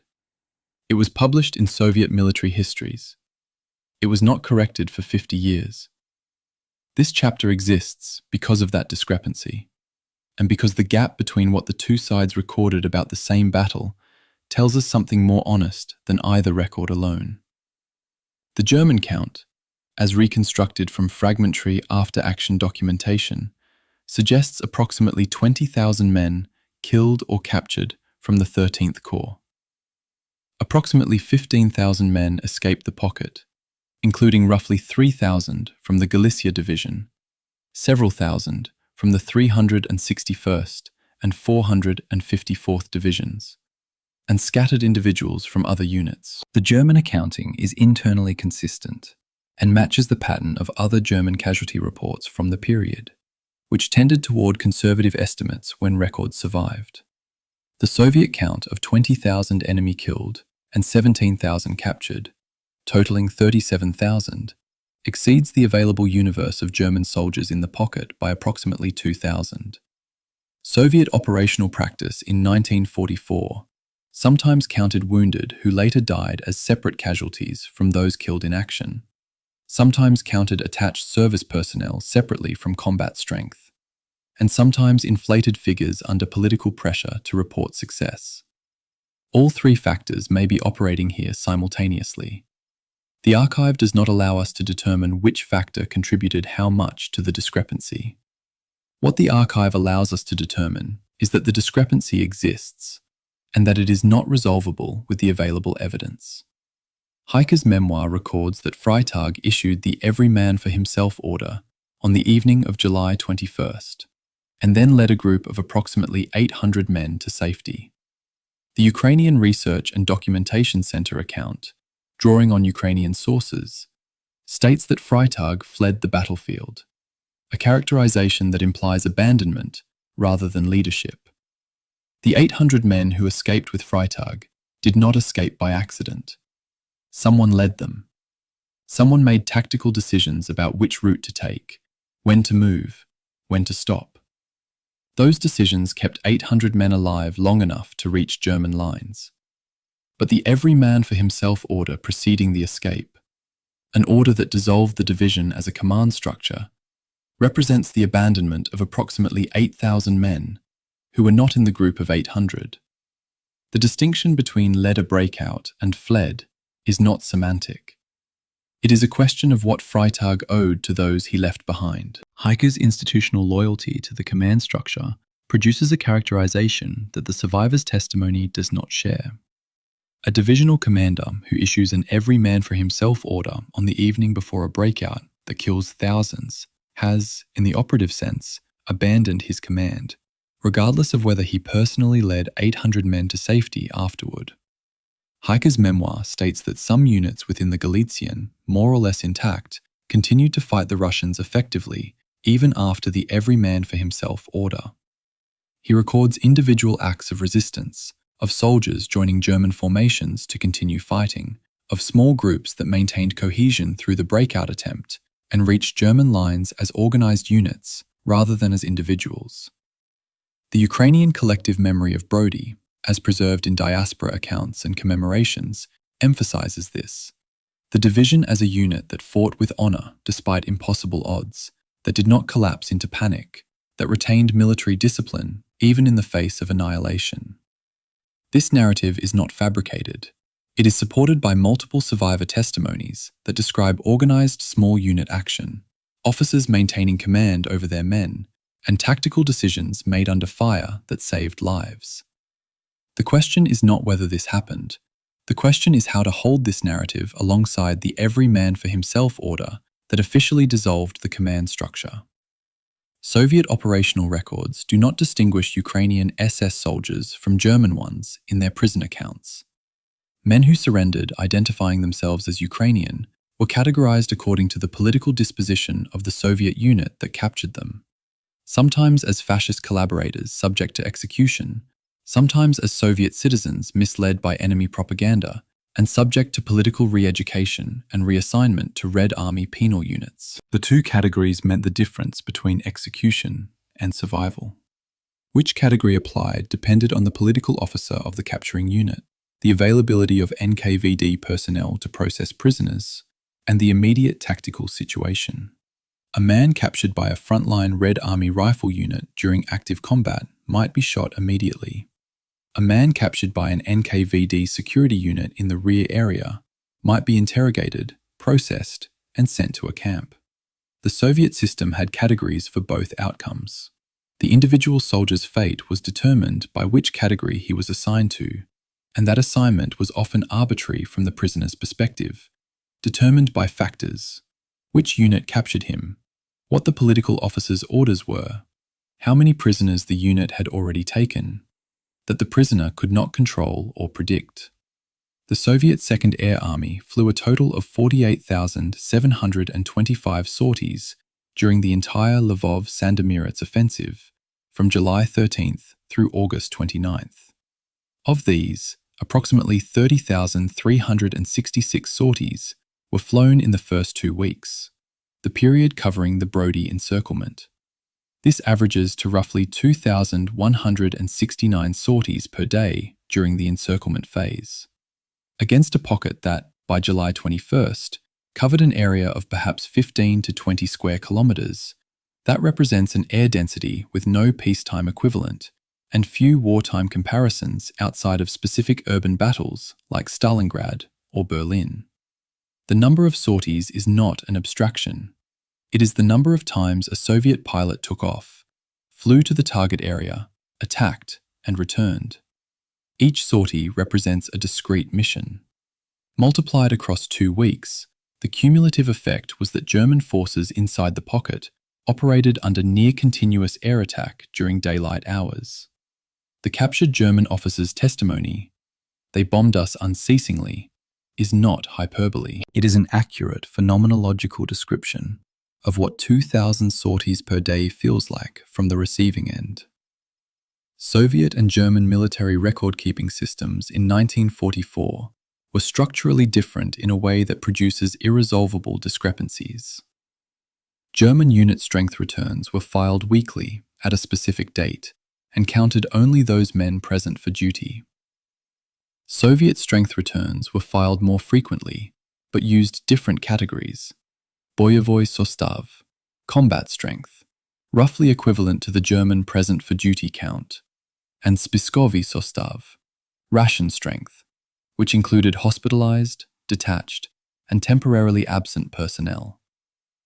When German and Soviet accounts of the same battle are compared using these different counting systems, the numbers will always diverge. Not because either side is lying, but because they are measuring different things with different instruments. A German strength return counts the soldier who is in the trench today. A Soviet strength return counts the soldier who is on the unit roster today, whether he is in the trench or in the hospital, or temporarily detached to another formation. Both systems are internally consistent. They are not compatible with each other. This is the chapter where I have to admit something directly. I cannot reconcile the German and Soviet casualty counts for the Brody pocket, and I have spent a substantial amount of time trying. The gap is not explained by source bias alone, or counting methodology alone, or political pressure alone. It may require all three simultaneously, plus additional factors the archive has not preserved. What I can say with confidence is that between 20,000 and 25,000 men from the 13th Corps did not return to German lines after July 22, 1944. What happened to each of them individually is mostly unrecorded. Some were killed, some were captured and survived Soviet captivity. Some were captured and did not survive. Some may have joined the Ukrainian insurgent army. Some may have successfully concealed themselves as civilians and survived the war without returning to military service. The archive knows the aggregate. It does not know the individual fates. The 17,000 human beings represented by the gap between the German and Soviet counts are not a historiographical problem to be solved. They are a permanent absence in the record. Soviet operational records for the Lvov-Sandomierz Offensive include a table of reinforcements sent to German forces during the period. In other words, Soviet intelligence tracking of German resupply attempts. The table shows that the 13th Corps received effectively 0 reinforcements after July 15th. Not reduced reinforcements. 0. The Corps was encircled, besieged, and destroyed without a single additional German soldier or piece of equipment reaching it after the second day of the Soviet offensive. This is not a judgment about German priorities or competence. It is a statement about operational capacity. By mid-July 1944, the Wehrmacht did not have the reserves to reinforce every threatened sector, and the 13th Corps, once encircled, became unreachable. The pocket was sealed. No one got in. 15,000 got out. The rest did not. Chapter 10. Lvov falls, and nobody mentions Brody. On July 27, 1944, Soviet forces entered Lviv, known to Poles as Lvov, to Germans as Lemberg, to Ukrainians as Lviv, and to the Austro-Hungarian Empire it had belonged to for 150 years, simply as the capital of the Kingdom of Galicia and Lodomeria. 5 days earlier, General Hauff had been killed inside a closing Soviet ring 120 kilometers to the east. The two events are causally connected. The historiography of World War II treats them as separate stories. This chapter exists to connect them and to ask why the connection has been so consistently ignored in Western histories of the war. The fall of Lvov on July 27th was made possible by the destruction of the 13th Corps at Brody. Soviet operational histories, including Konev's memoir, present the destruction of the 13th Corps as the key that unlocked the drive to Lvov. Once the Corps was eliminated, Soviet forces were free to advance on the city without an exposed southern flank. German post-war operational analyses suggest that Lvov was already operationally untenable by July 17th, regardless of the 13th Corps' continued resistance, because Soviet armor had outflanked the city from multiple directions by that date. The Soviet account overstates the 13th Corps' resistance as a blocking force for the Lvov operation. The German account underestimates the operational insurance the 13th Corps' resistance provided by tying down Soviet formations that would otherwise have been available for the Lvov assault earlier.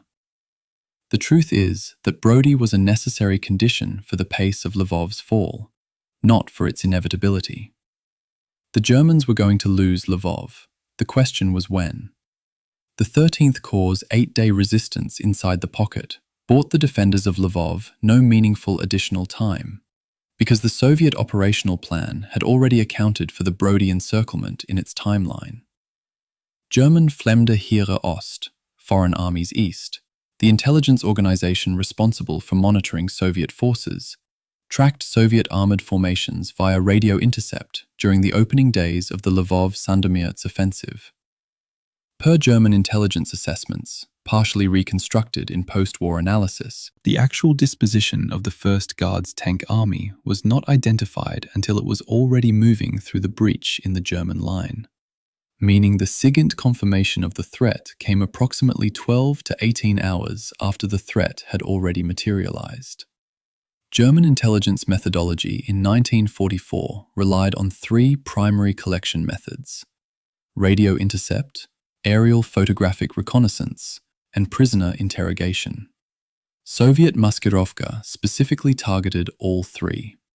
False radio traffic degraded SIGINT. Dummy equipment parks and nighttime movement degraded photographic reconnaissance. The deliberate compartmentalization of Soviet operational planning, in which the attack H-hour was not communicated to divisional commanders until 5 days before the assault, meant that prisoners captured before the attack could not reveal the timing, even under interrogation. An intelligence system is only as good as the quality of its inputs. When the inputs are systematically falsified, the system produces systematically false outputs, regardless of the analyst's competence. Per post-war Ukrainian accounts collected by diaspora organizations, thousands of Ukrainian civilians, including significant numbers of the educated and professional classes, fled westward ahead of the Soviet advance during the window created by the 13th Corps' defensive resistance at Brody. The Ukrainian Research and Documentation Center states explicitly that the Galicia Division's resistance allowed several thousand citizens of the city, including large numbers of the intelligentsia and political activists, to flee west. This claim is not fabricated, but it requires scrutiny. The window was measured in days, not weeks. Soviet forces were advancing at 20 to 30 kilometers per day during the exploitation phase after the Brody pocket closed. The time between the start of the Soviet offensive on July 13th and the fall of Lvov on July 27th was 14 days. The civilians who fled had that window. Whether the 13th Corps' resistance extended that window by any meaningful duration is not supported by the operational timeline. The Soviet advance toward Lvov was not delayed by the Brody encirclement. It was concurrent with it. On July 25th, 2 days before Lvov fell, Operation Cobra launched in Normandy. The American breakout from Normandy began generating enormous press coverage in Britain and the United States. The simultaneous Soviet liberation of Lvov received significantly less Western coverage. This is not a conspiracy. It is geography, access, language, and the limitations of wartime journalism. Western correspondents had access to the Normandy front. They had limited access to Soviet fronts, and what access they had was carefully managed by Soviet press officers who controlled where correspondents could go and what they could report. The structural asymmetry in press access produced an asymmetry in historical memory. The battles that Western journalists could reach and report on became the battles that Western publics remembered. The battles fought exclusively between Soviet and German forces, with no Western Allied participation, became secondary in Western historical consciousness, regardless of their strategic significance. What strikes me about the fall of Lvov in the Western press coverage of 1944 is not that it was ignored, it wasn't entirely, but that it was reported as a liberation without the context of what it was also being liberated from and into. German occupation, Soviet recapture. The civilians who fled were fleeing the liberation. The city that changed hands had already changed hands 4 times in 5 years. Polish to Soviet in 1939, Soviet to German in 1941, and now German to Soviet in 1944. The population of Lvov had no reason to believe that the Soviet occupation of 1944 would be more benign than the Soviet occupation of 1939 through 41. And the historical record confirms that belief was correct. The NKVD returned. The arrests resumed. The city was liberated into another occupation. The historiography produced in subsequent decades in the West reflects the news coverage of the time, which reflects the access patterns of Western journalists, which reflects the Soviet Union's management of its war news. Following the Lvov capture, Soviet forces continued their advance and established a bridgehead on the Vistula River at Sandomierz, the operation's stated second phase objective. The bridgehead established at Sandomierz in August 1944 would be the launching point for the Vistula-Oder Offensive of January 12, 1945, which would advance Soviet forces to within 60 kilometers of Berlin in 23 days. The largest single advance in the history of mechanized warfare, 500 kilometers in 3 weeks, began from a bridgehead whose existence depended on the destruction of 35,000 German and Ukrainian soldiers in 10 days at Brody. The chain of causation runs from the Brody rail junction to the Reichstag. The operational logic is documented in Soviet planning records. Konev's First Ukrainian Front needed Lvov to continue the advance to the Vistula. It needed the 13th Corps eliminated to take Lvov without an exposed flank. It needed Brody taken to eliminate the Corps. The rail junction that nobody bothered to defend adequately in early July was the hinge on which the entire campaign turned. During the Lvov-Sandomierz Offensive as a whole, the First Ukrainian Front advanced an average of 400 kilometers in 47 days, per Soviet operational records. The daily rate of advance ranged from 2 kilometers per day during intense German resistance to 30 kilometers per day during exploitation phases. The variance between minimum and maximum advance rates is a precise index of where German resistance was effective and where it was not.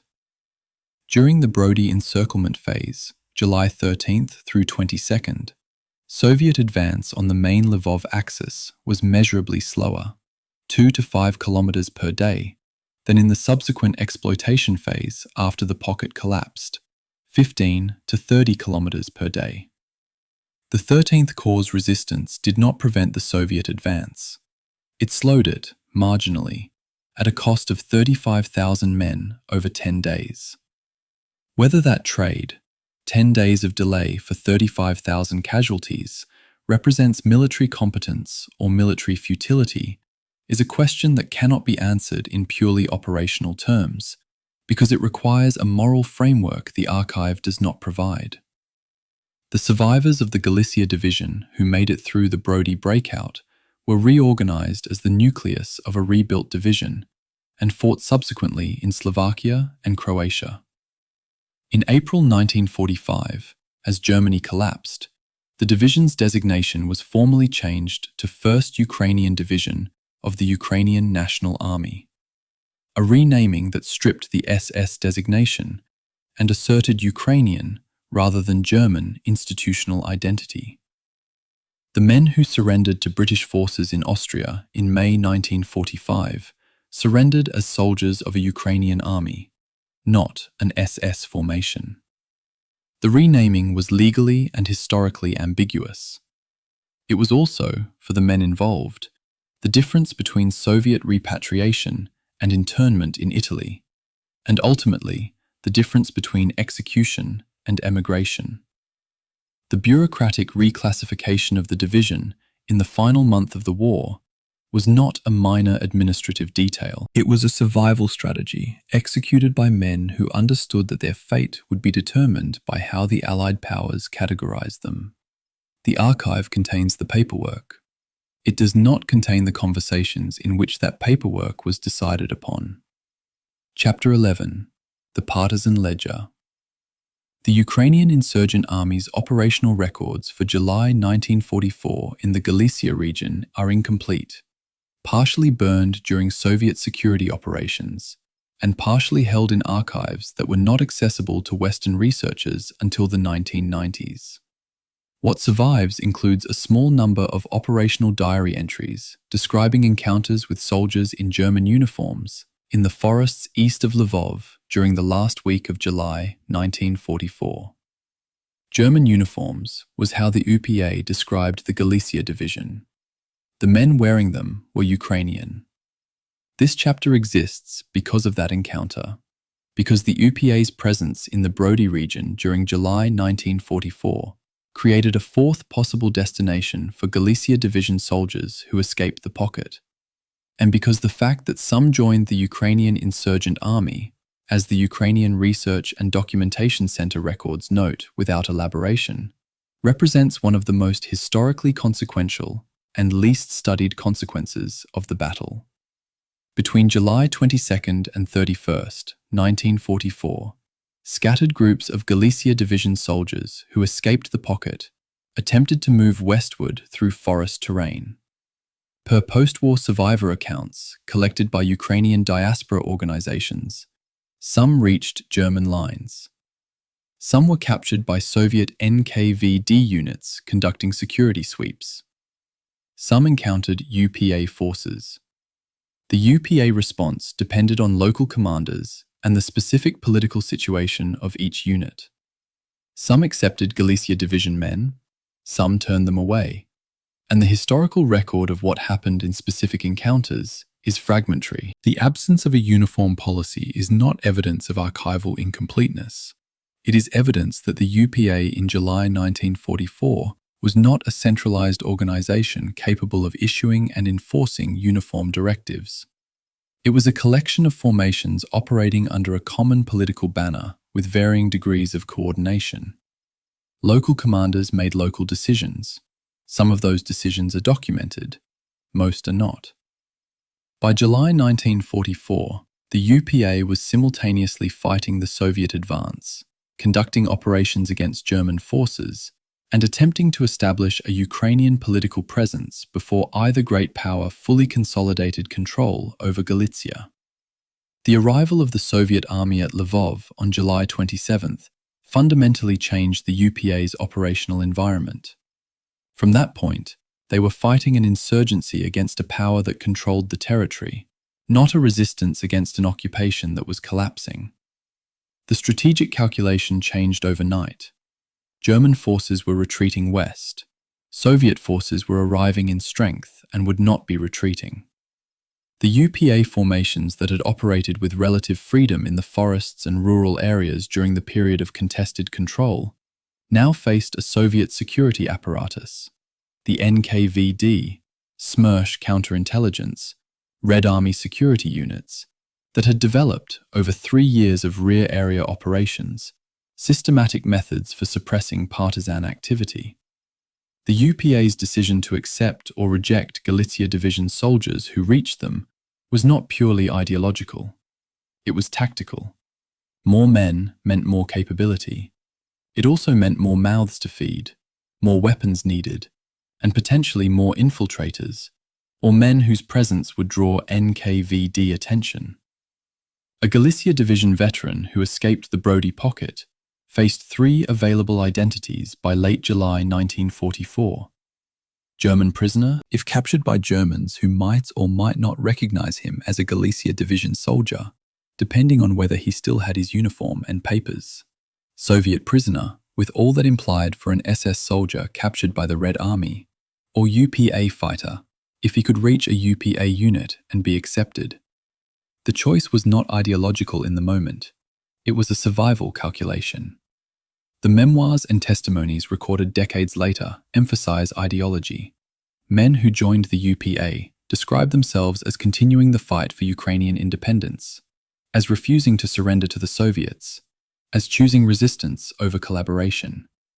Those narratives are not false, but they are retrospective, shaped by decades of diaspora politics, and by the need to present the choice as principled rather than desperate. The choice in July 1944 was probably both simultaneously. A man can flee because he will be executed if captured, and also believe he is continuing a fight that matters. The archive does not require us to choose between those two motivations. Post-war accounts from Ukrainian diaspora historians, drawing on veteran testimonies, suggest that the UPA welcomed Galicia Division soldiers as fellow Ukrainian fighters, and that their tactical skills, training in weapons, small unit tactics, fieldcraft, were valuable to the insurgency. Soviet NKVD documents from August and September 1944, reviewing UPA activity in the region, describe encounters in which Galicia Division soldiers, captured by Soviet forces, claim to have joined the UPA. A claim that may reflect genuine affiliation, or may reflect a calculated attempt to avoid being treated as an SS prisoner. Both sources are unreliable in predictable ways. Diaspora accounts romanticize the UPA reception, minimizing the possibility that some units rejected Galicia Division soldiers or that the integration was difficult. Soviet documents treat UPA member as a legal category rather than a description of a man's actual situation. And Soviet interrogators had institutional incentives to categorize captured soldiers in ways that justified harsher treatment. The truth is probably that individual UPA units made individual decisions based on local conditions. Who the local commander was, what the unit's immediate tactical needs were, whether the Galicia Division soldier spoke the right dialect and knew the right people, and that no uniform policy governed what happened.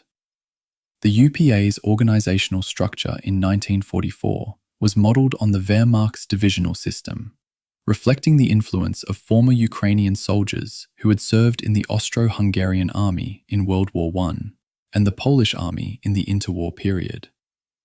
UPA units were organized into kureny, battalions, sotny, companies, and rodzi, platoons. They maintained intelligence networks, field hospitals, and a rudimentary signal system. They were not irregulars in the classic sense. They were a lightly equipped military force, operating without a state, under conditions of triple occupation, against enemies that included the German army, the Soviet army, and the Polish Home Army simultaneously.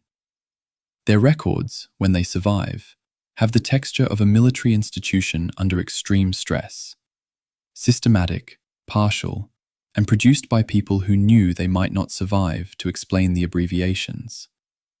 The war diaries contain entries like contact with enemy forces, 2 kilometers north of village, 3 casualties, withdrew to secondary position. The enemy in those entries could be Soviet, German, or Polish, depending on the date and location. The UPA fought everyone. By autumn of 1944, the NKVD began systematic operations against the UPA in western Ukraine. The insurgency that the surviving Galicia Division men may have joined in July and August would continue, officially, until 1956, though effective UPA resistance was largely suppressed by the early 1950s. Some veterans who joined the UPA in 1944 fought for more than a decade after the war in Europe ended. Soviet security forces applied overwhelming resources to the problem. Entire NKVD divisions, specially trained anti-partisan units, extensive networks of informers, and a policy of collective reprisals against villages suspected of supporting the UPA. The insurgency was suppressed, not because it was defeated in battle, but because the population base that sustained it was systematically destroyed through deportations, executions, and the imposition of Soviet administrative control, so complete that the UPA could no longer operate. 9,000 Soviet partisans in the Brody to Lvov region were formally tasked against German lines of communication during the Lvov-Sandomierz Offensive. Simultaneously, UPA forces in the same region numbered, by various estimates, all uncertain, between 10,000 and 40,000 fighters across Galicia and Volhynia. The territory contained 3 armed forces in the summer of 1944: German, Soviet, and Ukrainian. The battle that historians call the Battle of Brody involves only 2 of the 3. The third was watching, and in some cases, receiving. The UPA's operational records, where they survive, do not treat the Battle of Brody as a significant event because the UPA was not a participant. Their records note increased Soviet activity in the region, increased German movement westward, and opportunities created by the chaos. The same battle that destroyed the 13th Corps created a temporary window in which the UPA operated with reduced German interference and not yet consolidated Soviet control. The window lasted weeks, not months. By August, it was closing. I find myself returning to a simple problem.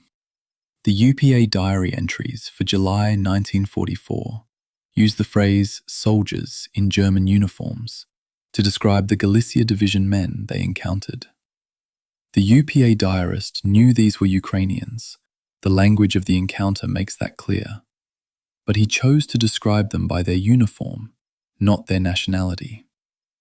That choice tells me something about how he understood the relationship between identity and allegiance in July 1944 in Galicia. And it is not a simple relationship. A Ukrainian soldier in a German uniform was not simply Ukrainian. He was a Ukrainian who had made a specific choice about which army to join, which occupying power to align with, and what that choice would mean for his relationship with other Ukrainians who had made different choices. The UPA diarist's decision to write soldiers in German uniforms rather than Ukrainian soldiers or fellow Ukrainians or brothers in arms is a deliberate distancing. The men were recognizable as Ukrainian. They were not recognized as kin. The uniform mattered more than the language. That is the historical fact the archive preserved. Chapter 12. The Deschênes File. In 1986, the Canadian government appointed a retired Quebec Court of Appeal judge to determine whether men who had served in a Waffen-SS division 40 years earlier should be prosecuted for war crimes in a country they had reached by way of displaced persons camps in post-war Italy. The judge's name was Jules Deschênes. He had no background in military history, Eastern European politics, or SS organizational structure when he was appointed. He had 2 years, a research staff, and adversarial submissions from parties whose institutional interests were diametrically opposed. He produced a finding. This chapter examines what the finding was, what it was based on, and what it could not reach. Between 1945 and 1950, survivors of the Galicia Division who surrendered to British forces in Austria in May 1945 were interned in camps, principally at Rimini, Italy. The British government received representations from Ukrainian community organizations, arguing that the division's members were not Soviet citizens and therefore not subject to the Yalta repatriation agreements, which required Allied forces to return Soviet citizens to Soviet custody. After considerable deliberation, and after significant pressure from Ukrainian diaspora organizations, anti-communist political groups, and elements within British intelligence who saw potential value in Ukrainian émigré networks during the emerging Cold War, the British government agreed. The men were not repatriated to the Soviet Union. This decision was not based on a determination that the division had not committed war crimes. It was based on a determination that the men were not legally Soviet citizens, and therefore the repatriation requirement did not apply. The legal question and the moral question were treated as separate issues. The British resolved the legal question. They did not attempt to resolve the moral one. Between 1950 and 1960, Galicia Division veterans emigrated to Canada, Australia, and the United Kingdom under various immigration categories. Some disclosed their SS service on immigration documents. Some did not. Canadian immigration authorities during this period were not systematically screening for SS service records, and the German records that would have enabled screening were partially destroyed, partially held by Allied powers in forms not easily searchable, and partially classified. The immigration system was designed to process large numbers of displaced persons quickly, not to conduct detailed background investigations on each applicant. The result was that several thousand Galicia Division veterans entered Canada without their wartime service being flagged or investigated. This was not a conspiracy.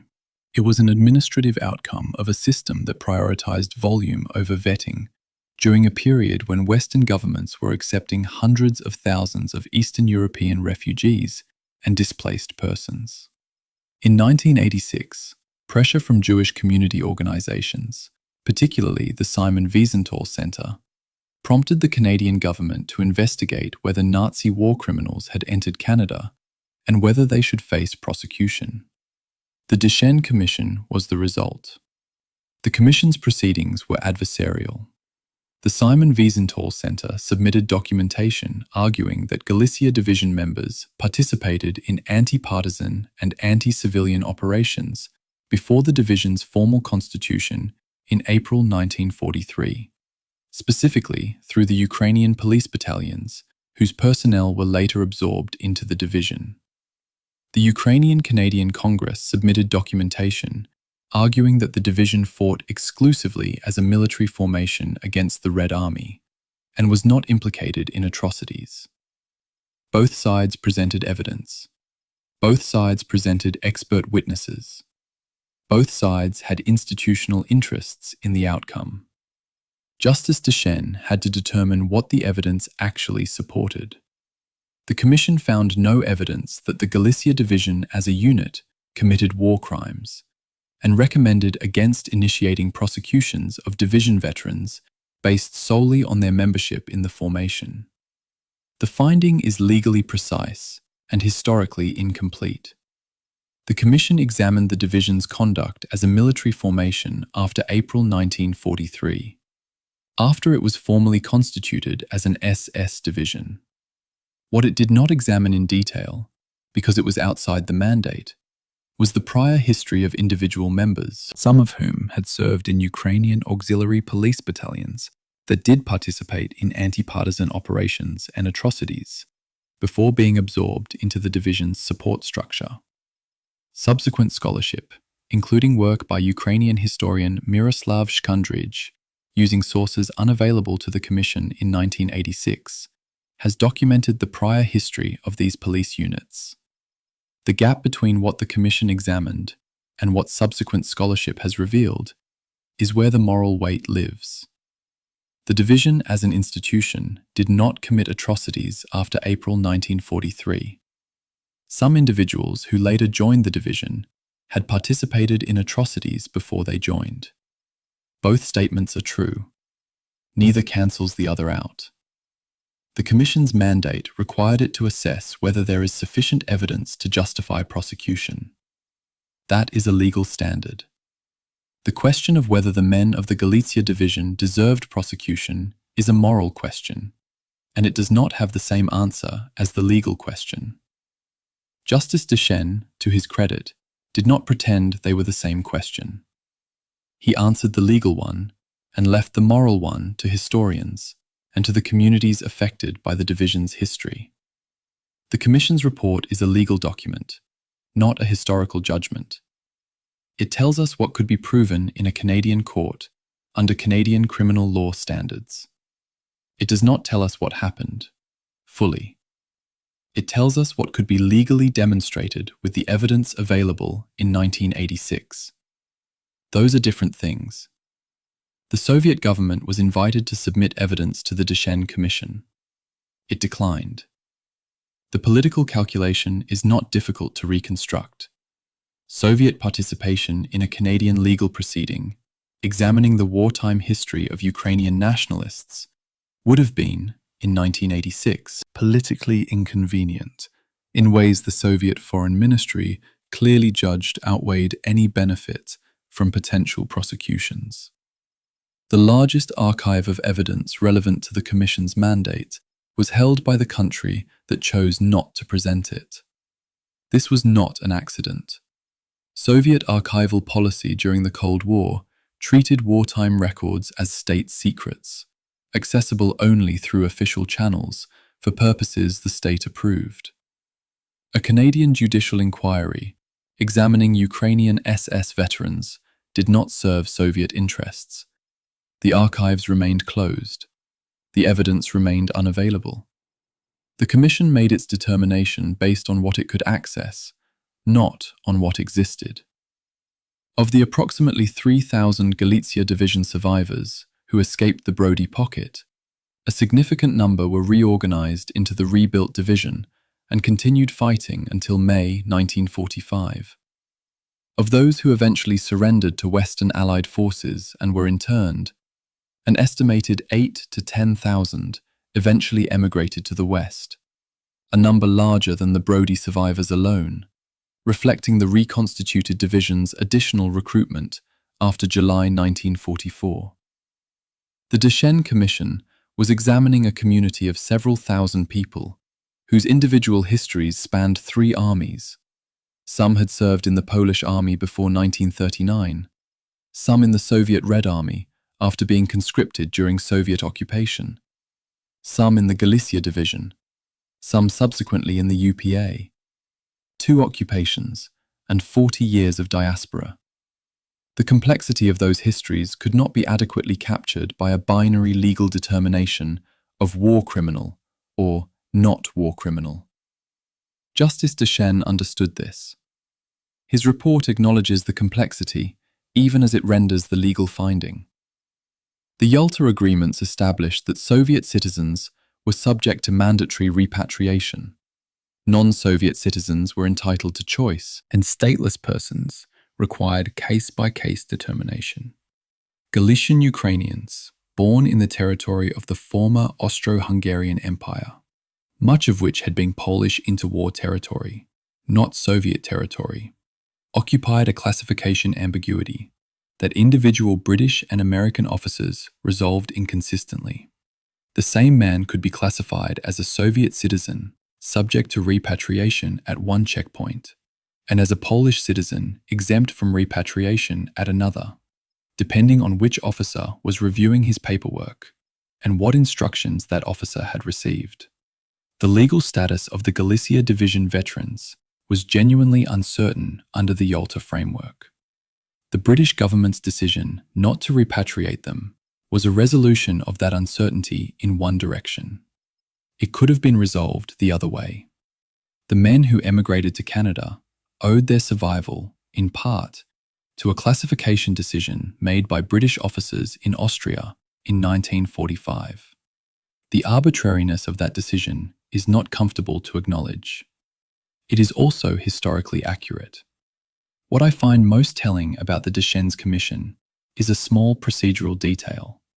The Commission's mandate required it to assess whether there is sufficient evidence to justify prosecution.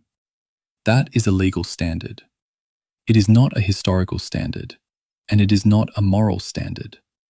The question of whether the men of the Galicia Division deserved prosecution is a moral question, and it does not map onto the legal question. Justice Deschen answered the question he was asked. He did not answer the question that the Jewish community organizations wanted answered, which was a moral accounting for what those men did.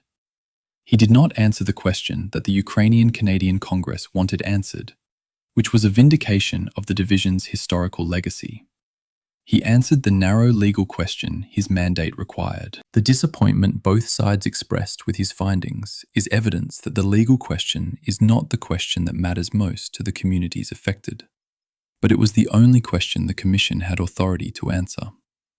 The gap between what was legally determinable and what was morally at stake is the space this chapter inhabits. Chapter 13. Prokhorovka was smaller, and we need to talk about that. The Battle of Prokhorovka, July 12, 1943, involved between 600 and 850 tanks on both sides, depending on which historians you consult. Between 300 and 400 tanks were destroyed. These numbers appear in virtually every popular account of the Battle of Kursk. Now, the Battle of Brody, June 1941, involved between 4,500 and 6,000 tanks. Between 2,500 and 2,700 tanks were lost. The numbers do not appear in most popular accounts of anything. This chapter exists because of that disparity, and because the mechanisms by which certain battles become famous have almost nothing to do with historical magnitude.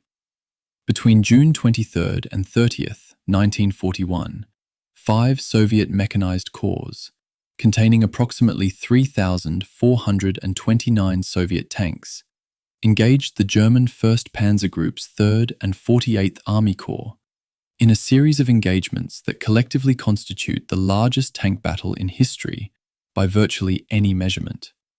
The battle is also, by virtually any measurement, a catastrophic Soviet defeat. Poor logistics, German air supremacy, and a total breakdown in Soviet command and control resulted in the destruction of the majority of Soviet armored forces committed. The battle is sometimes called the Dubno-Brody-Lutsk counterattack in specialist literature, but it rarely appears in popular histories of the Eastern Front, and almost never appears in general histories of World War II. The same landscape where the Galicia Division fought in July 1944 was the site of the largest tank battle in history 3 years earlier. The coincidence is geographical, not causal, but it tells us something about the region. Galicia, in the summer months of 1941 and 1944, was tank country. The terrain was suitable for armor. The rail network could supply armor. The operational objectives, Lvov, the approaches to the Vistula, were significant enough to justify committing armor in mass. The region saw 2 of the largest armored engagements of the entire war, and most Western histories mention neither. The Brody Battle of 1944, the subject of this series, was smaller than the 1941 battle, but larger than Prokhorovka. It involved approximately 2,050 Soviet tanks in the First Ukrainian Front's first echelon, against approximately 900 German tanks and self-propelled guns in Army Group North Ukraine, with the 13th Corps sector facing the main weight of Soviet armor. The 1944 battle was won by the Soviets. The 1941 battle in the same geographical area was won by the Germans. The same landscape, 3 years apart, opposite outcomes. The transformation of Soviet operational art between June 1941 and July 1944 is not an abstraction. It is the distance between General Mikhail Kurponos's catastrophic counterattack at Brody in 1941 and Ivan Konev's successful encirclement operation at Brody in 1944. Kurponos was killed in a separate encirclement operation in September 1941.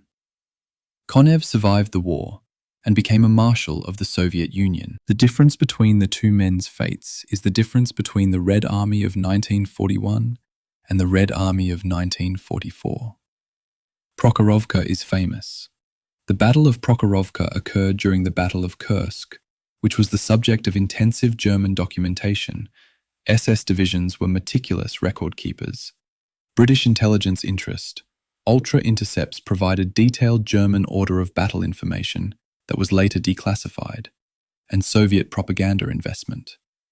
Kursk was presented as the great Soviet defensive victory, the turning point of the war on the Eastern Front, the battle where the Wehrmacht's offensive capability was permanently broken. All 3 documentation streams, German records, British intelligence, Soviet propaganda, fed directly into Western historical writing in the 1950s through 80s. Prokhorovka was legible to Western historians in a way that Brody was not. Western historians had access to the sources. They spoke the languages or had translators. The documents were in archives they could reach. Brody had none of these advantages. It was fought exclusively between Soviet and German forces. It involved a Ukrainian SS division whose post-war legacy was contested.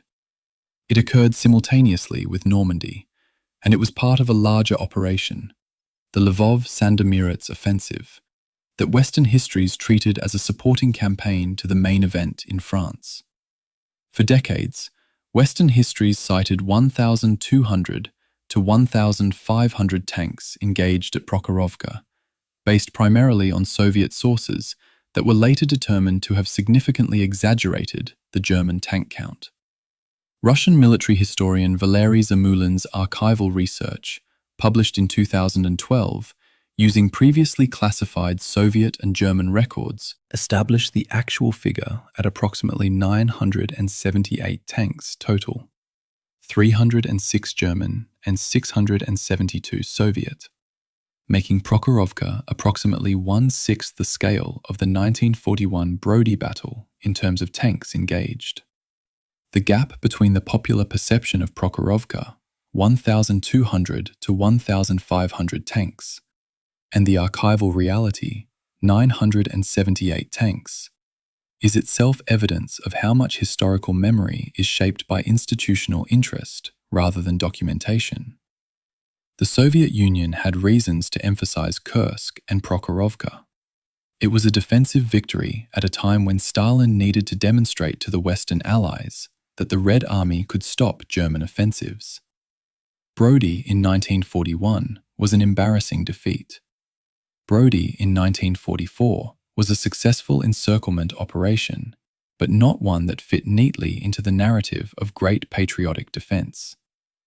Prokhorovka was useful, Brody was not. Usefulness determined fame. The 1941 Battle of Brody destroyed approximately 2,648 Soviet tanks out of a total Soviet force of approximately 5,000 tanks committed to the Southwestern Front. The Soviet Union's pre-war tank inventory was approximately 28,000 vehicles total, but the majority were mechanically deteriorated, without trained crews or held in storage. The 5,000 tanks of the 1941 Brody engagement represented approximately 40% of the Soviet Union's operationally available armoured strength. Losing 2,648 of them in 1 week was not a tactical setback. It was an existential wound. The Red Army rebuilt. It took 3 years. The rebuild was paid for with casualties that exceeded by orders of magnitude anything the Western Allies experienced. By July 1944, when Konev attacked at Brody, the Red Army that had lost 2,648 tanks in the same region in 1941 now deployed over 2,000 tanks and won. The institutional learning curve between those two battles is the story of the Eastern Front. The question of how to count tanks at a battle is not as simple as it sounds. Military historians distinguish between tanks engaged, present in the operational area during the battle, tanks committed, actually in combat contact with the enemy, tanks destroyed, total write-offs, tanks damaged, repairable, and tanks abandoned, lost to mechanical failure or fuel shortage rather than enemy fire. Soviet counts at Prokhorovka and Brody included all categories in different combinations at different times, producing numbers that vary significantly depending on which definition is applied. The operational tank count, the one that measures actual combat power, is almost always lower than the administrative count that appears in popular histories. This methodological problem applies to every tank battle in the war, and explains why scholars continue to disagree about figures that seem as if they should be countable. You cannot count a tank battle the way you count a warehouse inventory. Tanks move, they break down, they are repaired, they are destroyed, they are abandoned and later recovered. The number changes depending on when you count and what you count. The 1944 battle at Brody suffers from multiple layers of obscurity. It is overshadowed by the larger Lvov-Sandomierz Offensive, of which it is a part. It involves the Galicia Division, whose historical memory is contested. It occurs simultaneously with Normandy, and it involves the Soviet and German armies without British or American forces, meaning no Western Allied archive documents it from a participant perspective. The compound obscurity is not coincidental. Each factor reinforces the others. Western historians, writing in the 1950s and 60s, focused on battles where Western forces participated, or where Western intelligence provided documentation. They focused on battles that fit existing narratives about the war. Kursk as the turning point, Stalingrad as the heroic defense. Brody fit none of these categories. It was a Soviet encirclement operation against a German corps that included a Ukrainian SS division.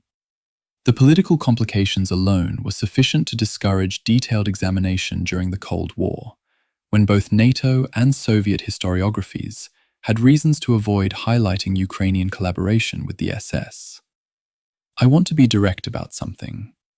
I did not begin this project intending to argue that Brody matters more than Prokhorovka. That argument would be childish. Historical significance is not a tournament. What I found when I laid the numbers side by side was not that one battle is more important than another, but that the mechanisms by which certain battles become famous, documentation access, national narrative investment, Western Allied involvement, have almost nothing to do with historical magnitude. Prokhorovka is famous because it serves multiple historiographical needs. Soviet, German, and British archives all documented it, for different reasons, and those archives were accessible to Western historians. Brody is obscure because it serves no one's historiographical needs, and because the archives that document it were not accessible until the 1990s, by which time the popular narratives of the Eastern Front were already established. The fame is not evidence of importance, it is evidence of access. That is the argument this chapter makes. It is not a comfortable one, and I am not apologizing for it. The numbers are the numbers. The archives are the archives.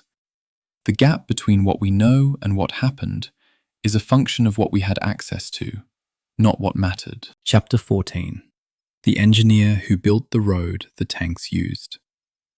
Between May 1st and June 10th, 1944, 6 weeks before the Lvov-Sandomierz Offensive began, Soviet combat engineer units under the 1st Ukrainian Front repaired 3,000 kilometers of road, rebuilt 360 bridges, totaling 5,300 meters of bridging, dug 2,241 kilometers of trench, constructed 22,000 machine gun positions, 1,426 machine gun pillboxes, 5,776 artillery positions, 5,600 mortar positions, and 5,497 command and observation posts. All of this was done at night. None of it was visible to German aerial reconnaissance. The Battle of Brody was decided not by tank quality, tactical genius, or numerical advantage alone, but by 6 weeks of combat engineering labor that converted Soviet logistical capacity into operational freedom. And that labor was performed by men whose names appear nowhere in any popular history of the campaign. Soviet engineer doctrine in 1944 prescribed 5 to 6 engineer companies per kilometer of breakthrough zone as a minimum.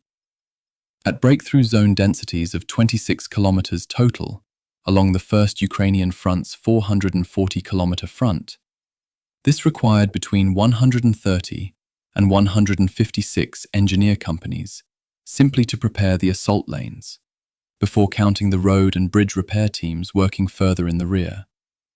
The engineering effort required for the Lvov-Sandomierz Offensive represents the largest construction project in the Galicia region since the Austro-Hungarian railway network of the late 19th century.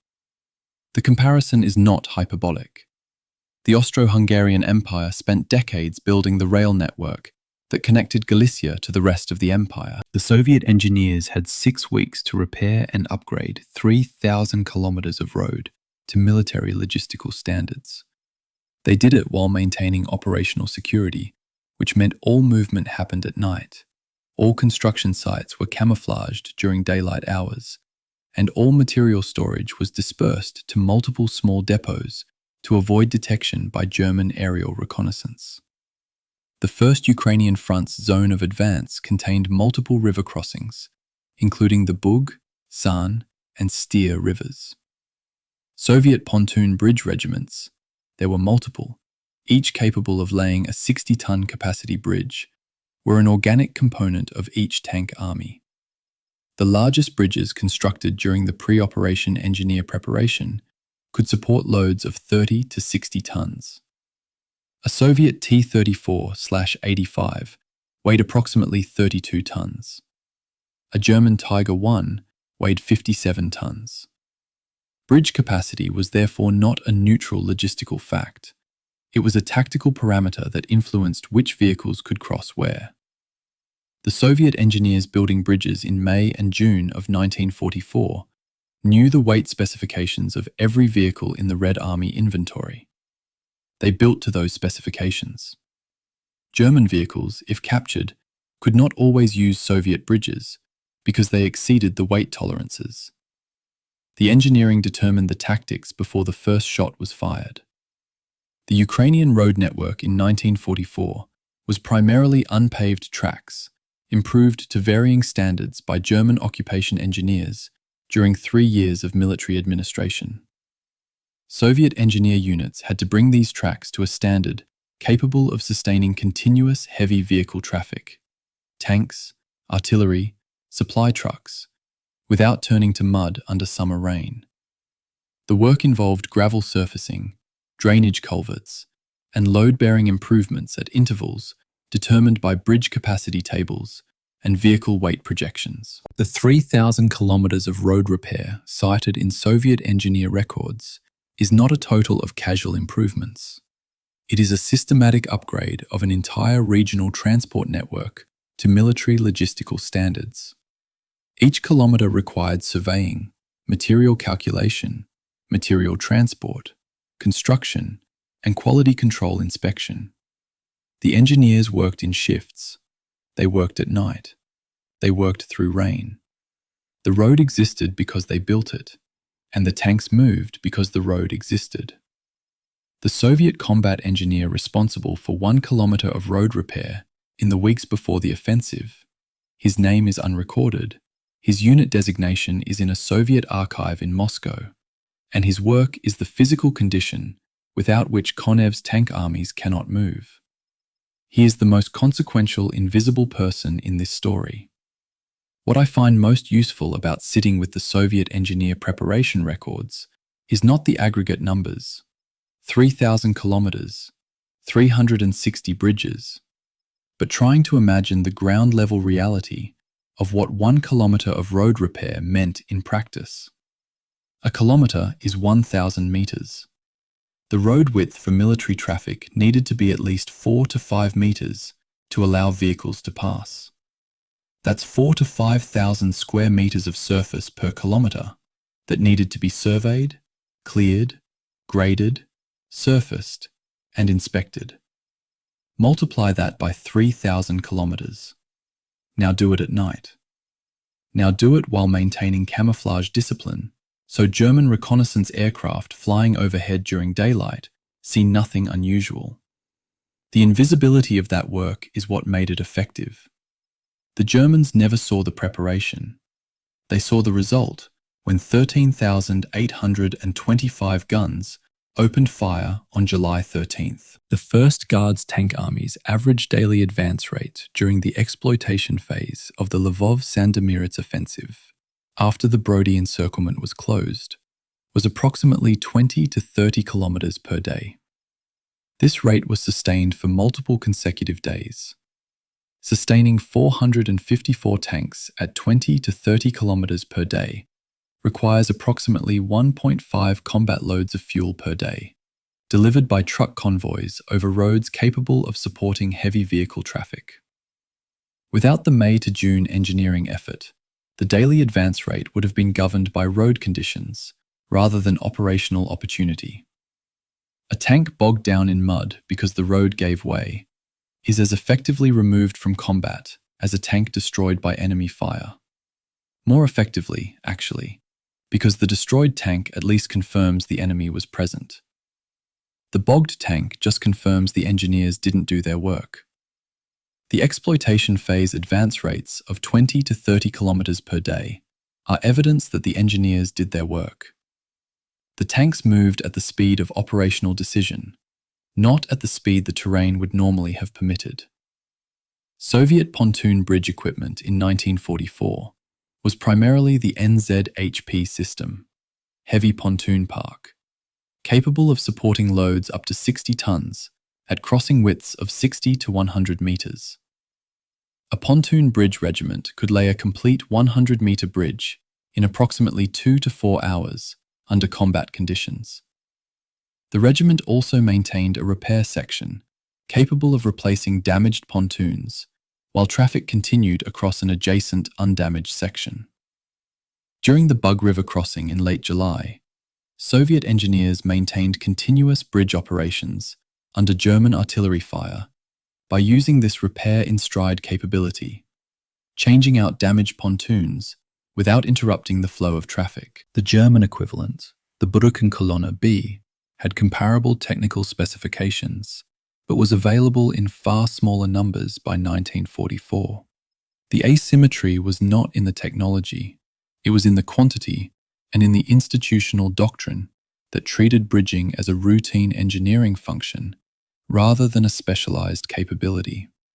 The Soviet engineer preparation between May 1st and June 10th required maintaining operational security over a 440-kilometer front for 6 weeks, during which thousands of engineer personnel were constructing highly visible infrastructure, bridges, roads, fortifications, that would obviously signal an offensive if detected.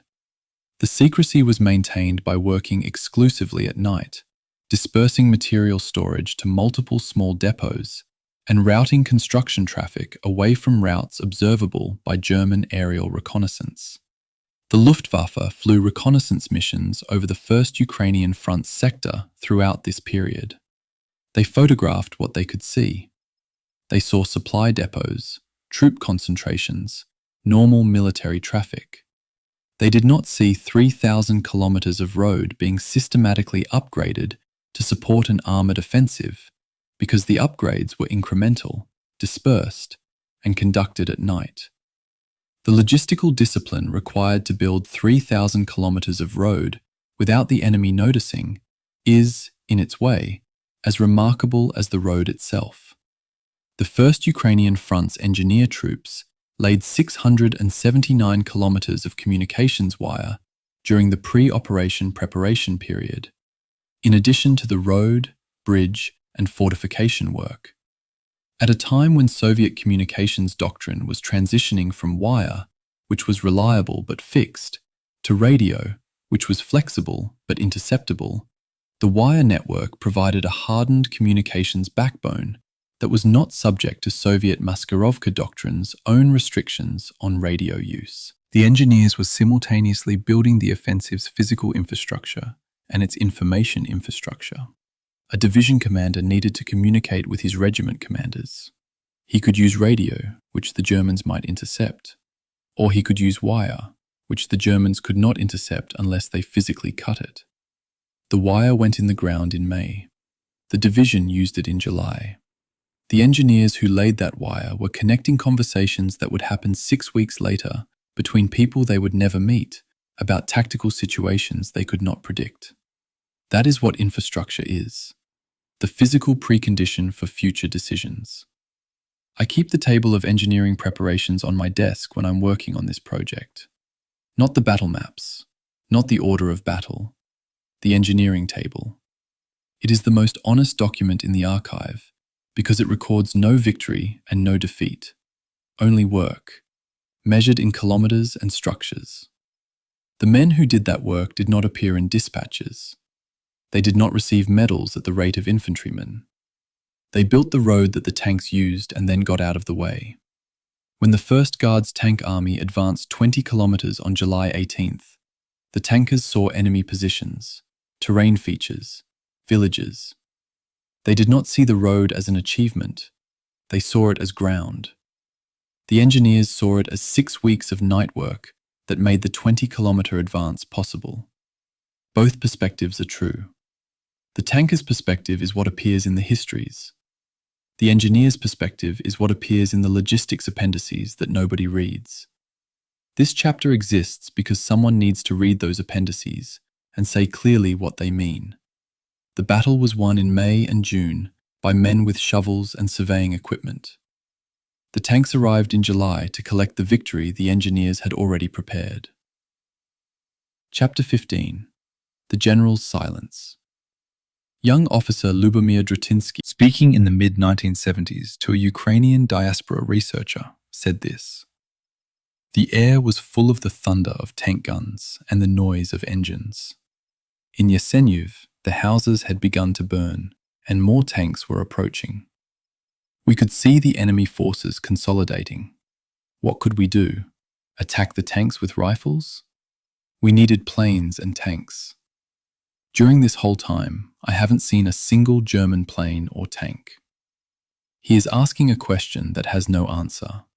He knows it has no answer. He is asking it anyway, because the asking is what the moment requires. This testimony, recorded decades after the event, is one of hundreds collected by Ukrainian diaspora organizations between the 1960s and 1990s from Galicia Division survivors. The oral histories capture what official records cannot: the phenomenological experience of the battle, what it felt like, smelled like, sounded like, and the moments of moral choice that had no institutional category. On the evening of July 21st, the every man for himself order reached units dispersed across a shrinking perimeter inside the Brody pocket. Per multiple survivor testimonies collected by the Ukrainian Research and Documentation Center, the order was received differently in different places. Some soldiers continued fighting in organized groups, under officers who refused to abandon their commands. Some began moving individually toward what they hoped was a gap in the Soviet ring, navigating by compass or by following other groups in the darkness.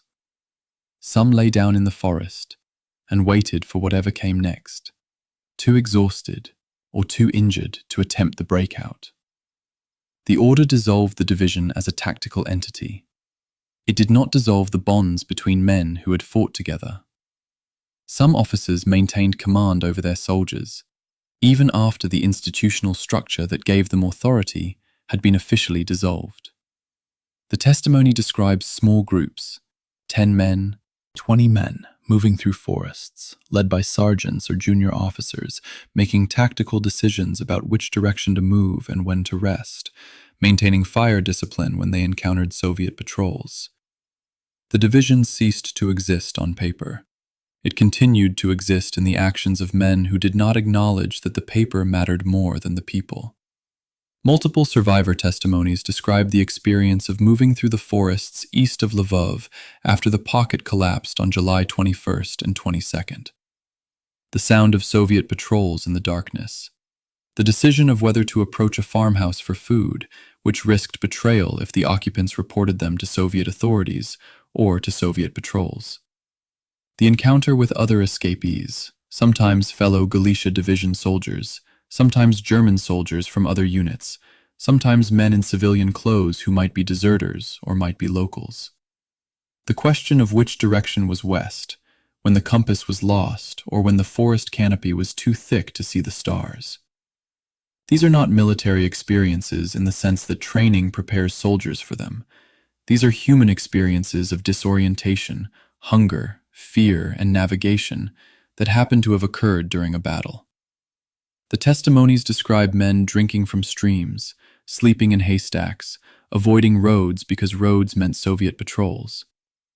One testimony describes a group of 5 soldiers who walked for 3 days before reaching what they thought were German lines, only to discover they had walked in a circle and were 5 kilometers from where they started. They walked for 3 more days. They reached German lines. All 5 survived. The testimony does not explain how they maintained the will to continue after discovering the circle.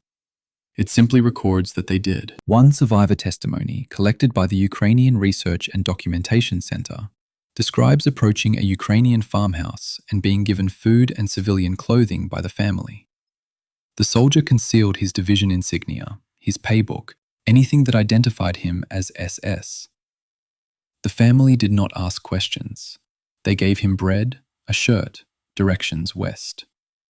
This exchange, a soldier becoming a civilian in someone's kitchen, is the precise moment when the battle ends for that individual soldier. He walks out of the farmhouse wearing borrowed clothes. He is no longer a combatant. The farmhouse family's decision to help him is undocumented by any official source. It was not a military act. It was a human one. The woman who gave him food, her name is not in the testimony, her name is not in any archive, made a decision that saved his life and that would have resulted in her execution if Soviet authorities had discovered it.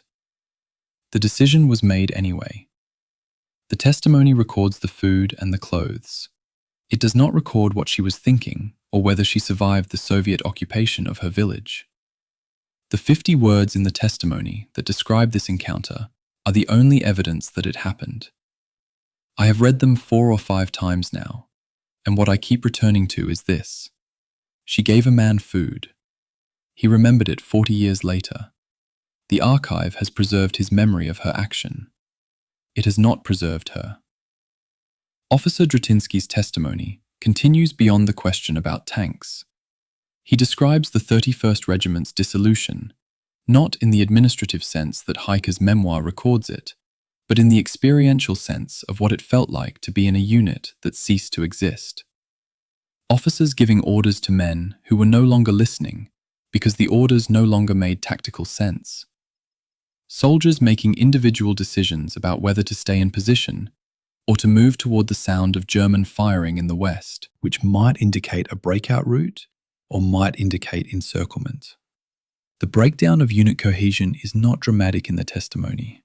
It is gradual, described in the passive voice. Orders stopped coming. We didn't know where the command post was. We decided to move west. The agency shifts from the institution to the individual without announcement. The regiment stops being the subject of sentences. We becomes the subject. The transformation from soldier in formation to soldier as individual is the transformation the every man for himself order made official, but the testimonies suggest it was already happening before the order arrived, driven by the tactical reality that regimental command had lost contact with its battalions and battalion command had lost contact with its companies. The rebuilt 14th SS Division, constituted from the approximately 3,000 Brody survivors and new recruits, had a strength of approximately 14,000 men by early 1945. It fought in Slovakia, Croatia, and Austria before surrendering to British forces in May 1945. The reconstituted division's total combat history spanned approximately 22 months, from its formation in April 1943 to its surrender in May 1945. Of those 22 months, 10 days at Brody in July 1944 cost the division approximately 75% of its strength. The arithmetic is clear. The battle was not a campaign. It was a catastrophe measured in days. The men who survived it and rejoined the rebuilt division carried the memory of those 10 days for the rest of their military service and for the rest of their lives. The testimonies recorded decades later describe Brody as the event that divided their war into before and after. Before Brody, the division was a formation in training, confident in its cohesion, untested. After Brody, it was a formation of survivors, rebuilt around a core of men who had experienced something that could not be adequately explained to the new recruits who filled the depleted ranks. The oral history methodology used by Ukrainian diaspora archives to collect Galicia Division survivor testimonies involved specific protocols for reliability assessment. Multiple independent accounts were compared for consistency. Anachronistic details, references to post-war events in accounts of wartime experiences, were flagged.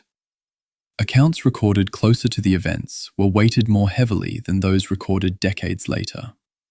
The Ukrainian Research and Documentation Center collection of Galicia Division testimonies was conducted between the 1960s and 1990s, a range that spans 20 to 50 years after the events described.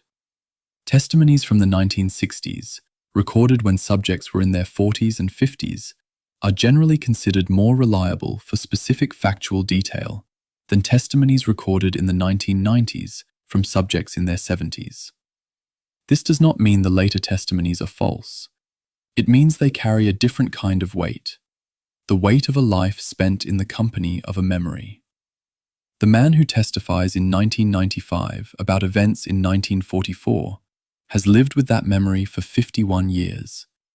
The memory has been retrieved, examined, contextualized, and integrated into his understanding of his own life many times.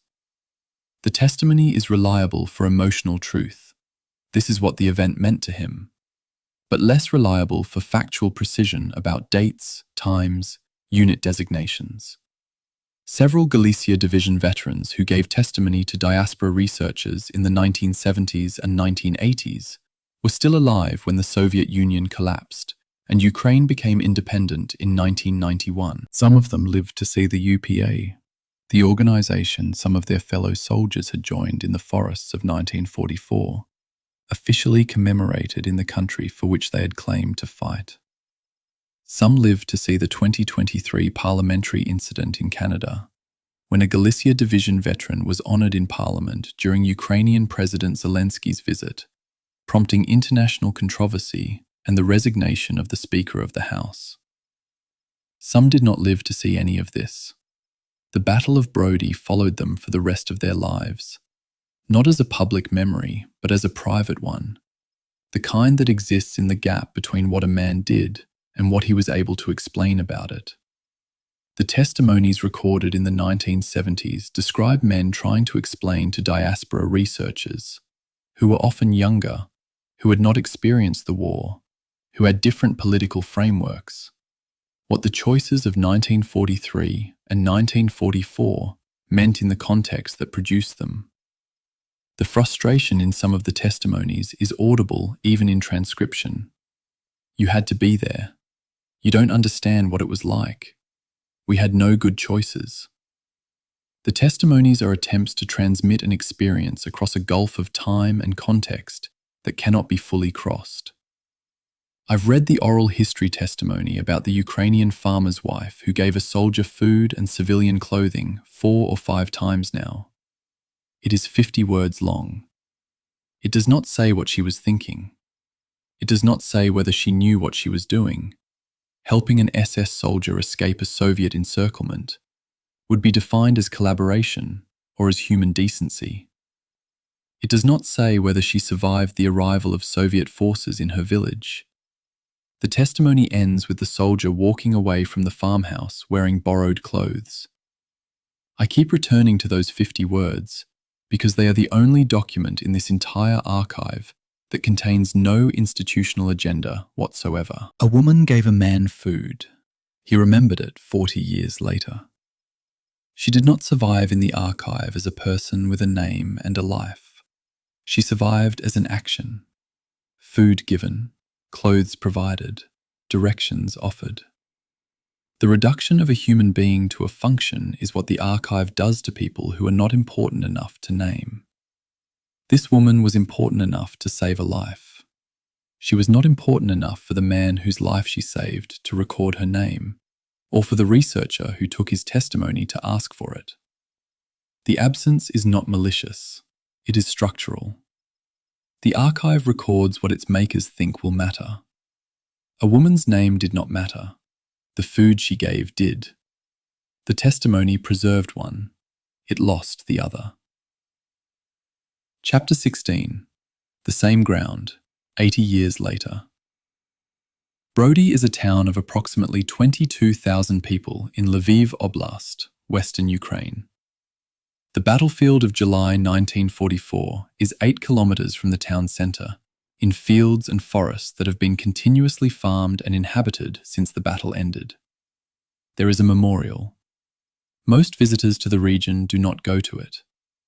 In the winter of 2022, Russian forces came within 300 kilometers of Lviv before being halted by Ukrainian defenders and logistical overextension. The distance between the 1944 battlefield and the nearest point of Russian advance in 2022 is approximately the same as the distance between the battlefield and the city of Lvov, whose fate was decided by the battle. This chapter exists because the Brody battlefield is not a historical site visited by tourists. It is territory that has changed hands 4 times in the 20th century, and that in 2024 through 2026 is within the operational range of Russian missile systems, making the question of who controls Lviv a question that has not permanently been answered. In the first weeks of the Russian invasion in February and March of 2022, Lviv became the primary transit point for refugees moving west toward Poland. Hundreds of thousands of civilians, the educated classes, the young, the mobile, families with children, passed through Lviv heading west toward the Polish border and relative safety. The railway station became a processing center. The roads became evacuation routes. The city that had been fought over in 1944 was, in 2022, the corridor through which another generation of Ukrainians fled another invasion. The geographical rhyme is not a comfortable one. The Ukrainian Research and Documentation Center had credited the Galicia Division's resistance at Brody with enabling thousands of Lviv civilians to flee west ahead of the Soviet advance in 1944. In 2022, the Ukrainian army's defense of Kiev and the northern approaches enabled hundreds of thousands to use Lviv as an evacuation corridor. The cities are different. The invasions are different. The geometry of flight is the same. People move west when armies come from the east. The terrain determines the routes. The routes have not changed. A monument to the Galicia Division exists at the Brody battlefield. It was erected after Ukrainian independence in 1991 as part of the broader rehabilitation of Ukrainian nationalist wartime history that accompanied the collapse of Soviet authority. The monument is contested by some Jewish community organizations, by Polish historians who emphasize Ukrainian participation in anti-Polish violence during the war, and by Russian propaganda, which uses the monument's existence to argue that Ukraine is a Nazi state. The monument's existence is a political act. Its meaning is disputed. Its physical location on a battlefield where men died is the only fact about it that is not contested. The monument does not resolve the historical questions this series has spent 16 chapters examining. It asserts one answer to those questions, that the Galicia Division fought for Ukraine, and by asserting it publicly in stone, it makes that answer part of the contemporary landscape rather than part of the historical past. The monument does not belong to historians. It belongs to the community that built it and the state that permits it to stand. What it means is still being decided. The town of Brody was called Brody in Polish, Ukrainian, German, and Russian. It has always been called Brody. The stability of the name across 5 languages and 4 centuries of successive imperial administration is itself a kind of historical evidence. The town has been claimed by many powers, and each time it has remained what it was, a market town at a rail junction. The Austro-Hungarian Empire administered it. Poland governed it between the wars. The Soviet Union occupied it twice. Germany occupied it once. Since 1991, it has been part of Ukraine. The name persisted through all of this because the name is older than any of the empires that claimed the territory. The town existed before the empires arrived. It exists after they left. The continuity of the name is evidence of a kind of survival that empires do not have. States fall. Towns persist. The people who live in Brody in 2026 are living in the same place, on the same streets, farming the same fields as the people who lived there in 1944. The battle is history to them. The ground is present. Ukrainian state commemoration of the Battle of Brody 1944 frames the Galicia Division's resistance as an act of Ukrainian national heroism.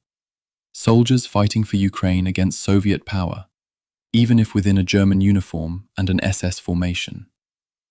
Russian state media and official historical framing presents the same soldiers as Nazi collaborators, whose commemoration represents Ukrainian fascism. Both framings are politically motivated and historically partial. The Ukrainian framing minimizes the SS institutional context, the racial ideology the SS embodied, and the fact that the division was formed and commanded by the SS for SS purposes, not for Ukrainian national purposes. The Russian framing minimizes the specific historical conditions: Soviet occupation of 1939 to 41, German occupation of 1941 to 44, the absence of meaningful alternatives, that made the choice of the Ukrainian volunteers comprehensible, if not simple. This series has spent 16 chapters refusing to let either framing stand unchallenged. This chapter is not where we stop. The Ukrainian framing asks us to see the uniform as incidental to the national identity. The Russian framing asks us to see the national identity as incidental to the uniform. Both are reductions. The archive does not permit reductions. The archive requires us to hold both facts simultaneously. These were Ukrainian men who volunteered for the SS. They were not either Ukrainian or SS. They were both. The contradiction is the history. Ukrainian forces conducting defensive operations on the front lines in Donetsk and Zaporizhia in 2024 through 2026 include units whose soldiers have studied the Galicia Division's history as part of their military education. The Ukrainian military's institutional relationship to its complex wartime past, SS veterans, UPA fighters, Red Army soldiers who were ethnically Ukrainian, is being actively negotiated in the context of a present war that has made national identity a survival question rather than an academic one. The question of how to honor Ukrainian resistance to Soviet and Russian aggression without validating SS service records is not theoretical. It is operational. Ukrainian military academies teach the history of Ukrainian formations in World War II, including the Galicia Division, as part of the curriculum on Ukrainian military tradition. The teaching does not ignore the SS affiliation. It contextualizes it within the larger frame of Ukrainian statelessness and the absence of alternatives. Whether that contextualization is adequate is a question different communities answer differently. The soldiers being taught this history in 2024 are fighting a war in 2024. The history is not past for them, it is precedent. Lviv Oblast, which contains the Brody battlefield, had a pre-war population of approximately 2.5 million people. Between February and October of 2022, the oblast received an estimated 1.2 to 1.5 million internally displaced persons from eastern Ukraine, nearly doubling its effective population. The logistical challenge of housing, feeding, and processing that many people in a compressed time frame required exactly the kind of emergency engineering capability, road management, bridge load calculations, supply distribution networks, that the Soviets had spent 6 weeks constructing before their 1944 offensive. The infrastructure built for war is the same infrastructure strained by its consequences. The roads that carried Soviet tanks in July 1944 carried Ukrainian refugees in March 2022. The bridges that Soviet engineers built to 60-ton capacity to support armor now carry civilian vehicles fleeing east to west. The engineering is neutral. The use is political. The ground does not know the difference.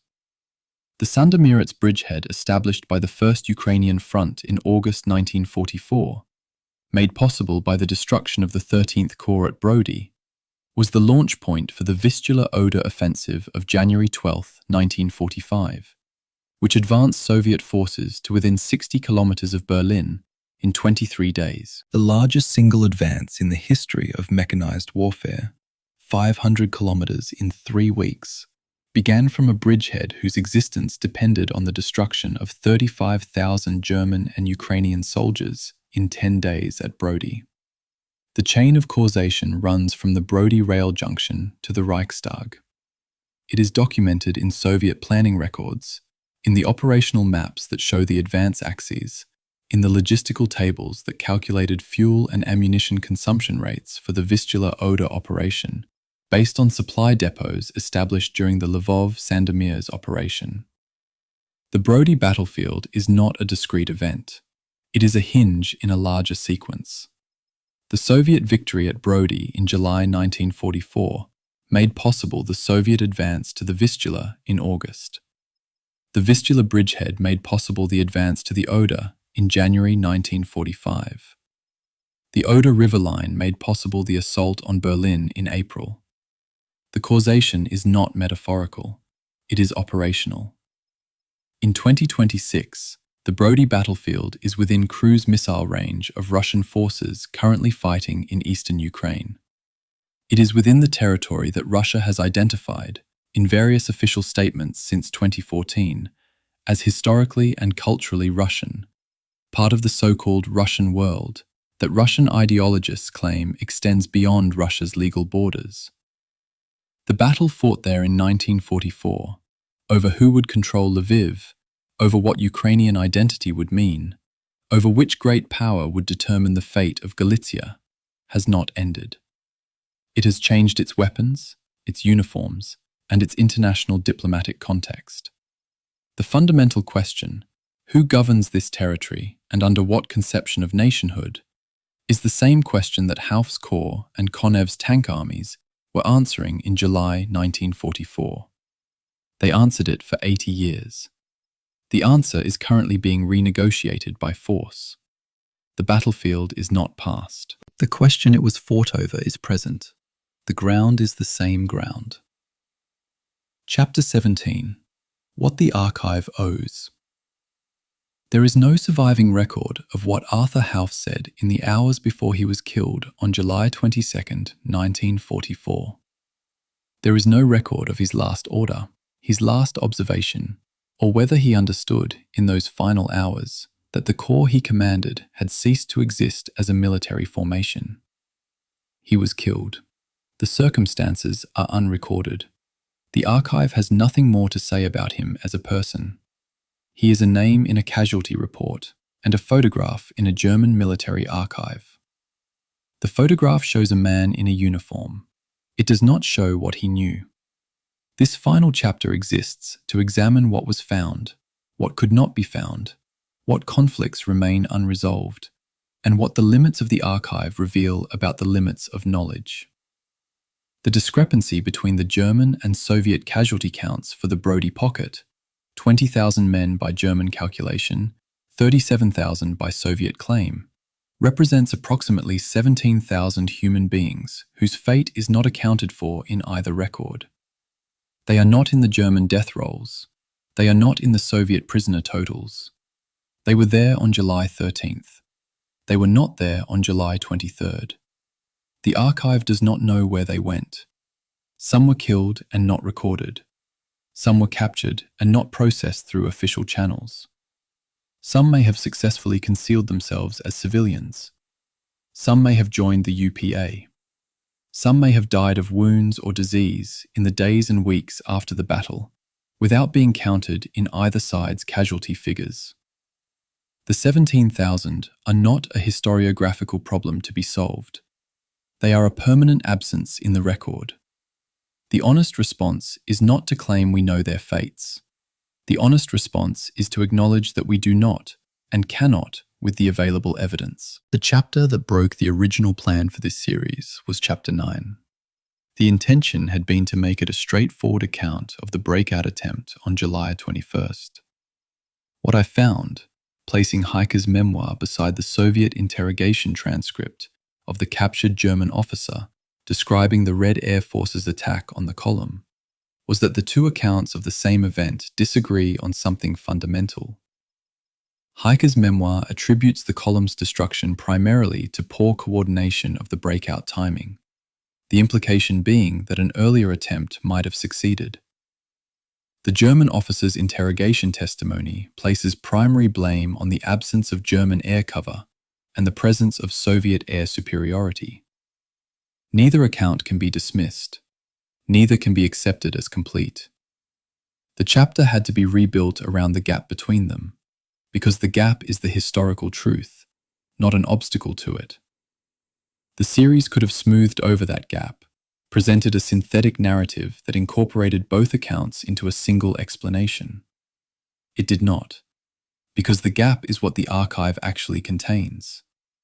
Synthesis is what historians impose. The gap is what the sources provide. Freytag is alive in the archive. He survived the war, though he died in Austria in 1945, shortly after the German surrender. But he left no memoir, no post-war testimony, no public account of what happened inside the pocket. His silence is a document. What a man who led approximately 800 people to safety while issuing an every man for himself order to 8,000 others, chose not to explain publicly, is a kind of evidence about what he understood of his own conduct. The silence could mean guilt. It could mean trauma. It could mean a calculation that anything he said would be used against him by someone. The archive does not tell us which. It only tells us he was silent. The men who served under him had opinions. Those opinions, recorded in testimonies decades later, are not unanimous. Some describe him as a commander who made difficult decisions under impossible circumstances. Some describe him as a man who abandoned his command. Both descriptions exist in the same archive. The archive does not resolve the contradiction. It preserves it. A woman gave a soldier food and civilian clothing in the forests east of Lvov in July 1944. Her name is not in any archive. She is not a historical figure. She is the most important person in this series, whose name we do not know, because she represents the category of human action that occurs between and beneath institutional records. The action that happens when the battle passes through and the army moves on, and the people who lived there are still living there. Every battle has a farmhouse. Most of them are not in the archive. The soldier remembered her 40 years later when he gave testimony to a diaspora researcher. He remembered the food. He remembered the clothes. He remembered that she did not ask questions. He did not remember her name, or he did not think it was relevant to mention, or the researcher did not think to ask. The absence is not malicious. It is structural. The archive records what its makers think will matter. A woman's name did not matter. The food she gave did. The testimony preserved one. It lost the other. The Soviet and German casualty counts for the Brody pocket are irreconcilable. And I have to admit something directly. I cannot resolve them, and I have spent a substantial amount of time trying. The gap is not explained by source bias alone, or counting methodology alone, or political pressure alone. It may require all three simultaneously, plus additional factors the archive has not preserved. What I can say with confidence is that between 20,000 and 25,000 men from the 13th Corps did not return to German lines after July 22nd, 1944. What happened to each of them individually is mostly unrecorded. The archive knows the aggregate. It does not know the individual fates. This series has presented the German count, the Soviet count, and the reasons each is unreliable. It has not presented a definitive count, because a definitive count is not available. The honest position is to acknowledge the limits of what can be known, rather than to assert a false precision that makes the listener comfortable, but does not match what the archive contains.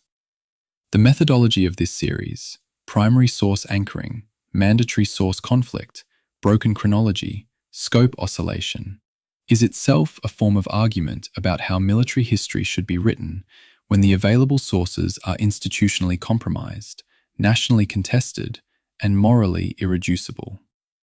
Broken chronology prevents the false comfort of causation by sequence, the assumption that because event A preceded event B, A caused B. Scope oscillation prevents the false comfort of scale, the belief that the large numbers tell you more than the small ones, or that the continental strategic picture is more important than the farmhouse kitchen. Mandatory source conflict prevents the false comfort of consensus, the assumption that if multiple sources agree, they must be correct, when in fact they might all be wrong in the same direction for the same institutional reasons. These are not stylistic choices. They are epistemological arguments about what the archive can support and what it cannot. A historian who presents a smooth narrative with no contradictions has not found better sources. They have hidden the contradictions the sources contain. This series has cited the following figures, all drawn from primary or primary adjacent sources. 1,847 metric tons of supplies, delivered against a requirement of 3,200. 3,000 kilometers of road repaired. 13,825 Soviet artillery pieces. 650 guns per kilometer at the point of main effort.